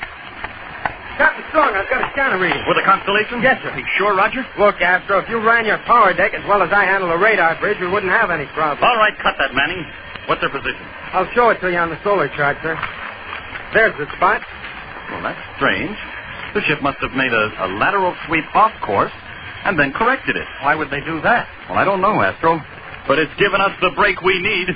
We can overtake her now. Then who cares why they did it? Stand by, Tom. We're on our way.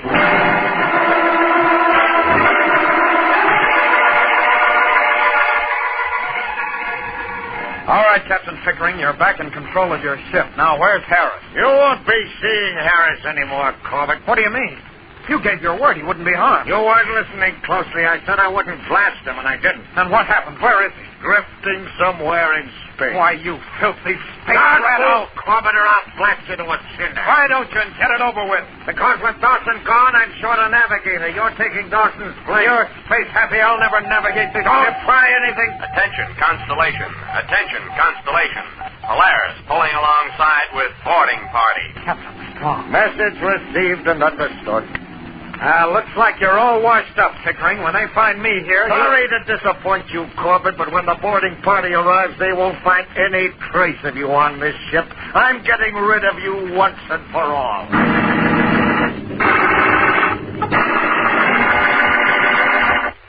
And now, all you future space cadets, boys and girls, let's take time out for a question to start off our Kellogg's Cornflakes Space Quiz to see how your knowledge of space and the universe is.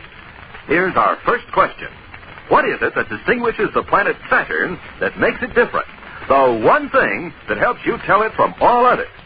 Well, it's simply that the planet Saturn is surrounded by a tremendous ring. That's where the space cadets get the expression rings of Saturn. And here's an easier question. What is it that makes Kellogg's Cornflakes the favorite ready-to-eat cereal of the whole universe? The answer to that one is easy. It's that famous Kellogg flavor. The way Kellogg's special toasting process brings out all the sweet, lively corn flavor in each golden flake makes each flake crisp and tender. Yes, flavor is what makes Kellogg's Cornflakes the favorite ready-to-eat cereal of people everywhere. It's the kind of flavor that brings you back for seconds, keeps you reaching for that box of Kellogg's Cornflakes time after time, morning after morning. So make sure you get the one and only Kellogg's Cornflakes.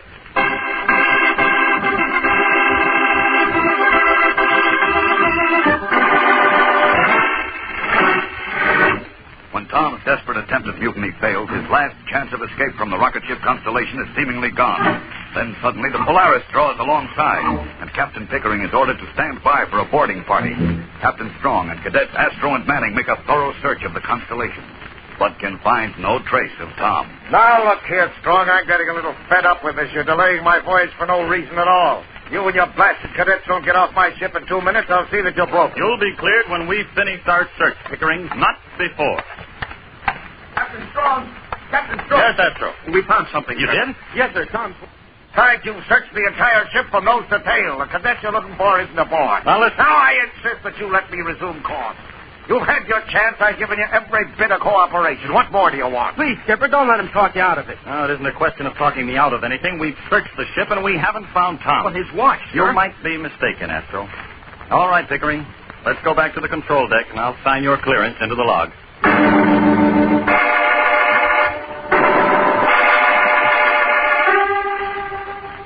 Astro, what are we going to do? Look, the skipper's signing the log. In another 2 minutes, Pickering will be underway again. I know, Roger, and I'm just as sure as you are that Tom's aboard somewhere. But how can we prove it? All right, Pickering, there you are. You're cleared for the rest of your voyage. Thank you. That does it, Astro. Yeah. Hey, wait a minute. Look at that indicator on the control panel. Huh? Which one? The main rocket firing tube. One of them has mass in the reactor. So what? We're drifting. There shouldn't be anything in the tube. The reactors only feed in during acceleration. Hey, you're right. Say, Roger, did you check those tubes? Did you look inside them? No, did you? Jumping Martian mice. I wonder if... All right, boys. Let's get back aboard the Polaris. Oh, wait a minute, sir. There's something wrong. Are you starting that routine again, cadet? Get them off my ship. No, Skipper, listen. We didn't search the firing tube. And there's some kind of mass in one of them. Look at the control panel indicator. Why, that's just a gas accumulation. Here, I'll blast it out for you. No, get away from that panel. Get your hands off me, you young space. I'm sorry to be disrespectful, sir, but maybe this will stop you. Go back. Yeah, so right on the button. I'm sorry I had to do that, sir, but if he fired up that tube with Tom in it... Well, I know, Astro, but you'd better get down there right now and make sure you're right. If Tom isn't there, then you're in trouble.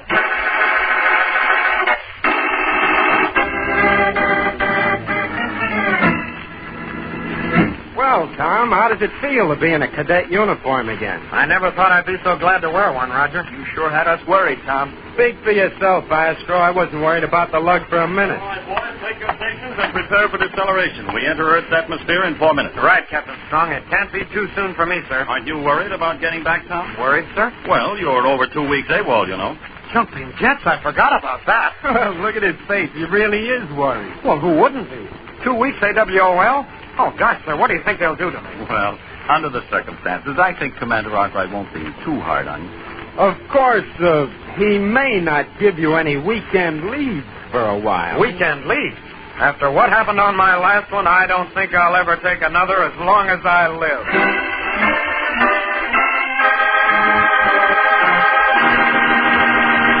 Don't miss the next action-packed adventure with Tom Corbett and the Space Cadets when death lurks in the void as the boys begin Operation Hide and Seek. Tune in, same time, same station for the next thrilling interplanetary adventure with Tom Corbett, Space Cadet. Brought to you by Kellogg's Corn Flakes, the cereal that helps you have more punch till lunch.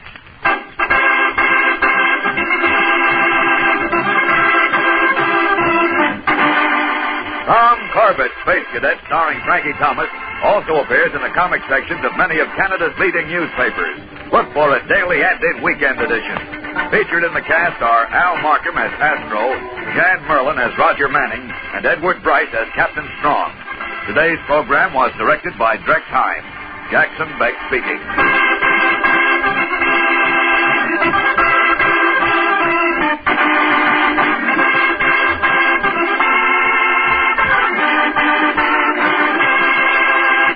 Say, like to make breakfast more fun, have a different cereal every morning? Then ask Mom to get Kellogg's Variety Pack. You see, Kellogg's Variety Pack is an assortment of all favorite cereals.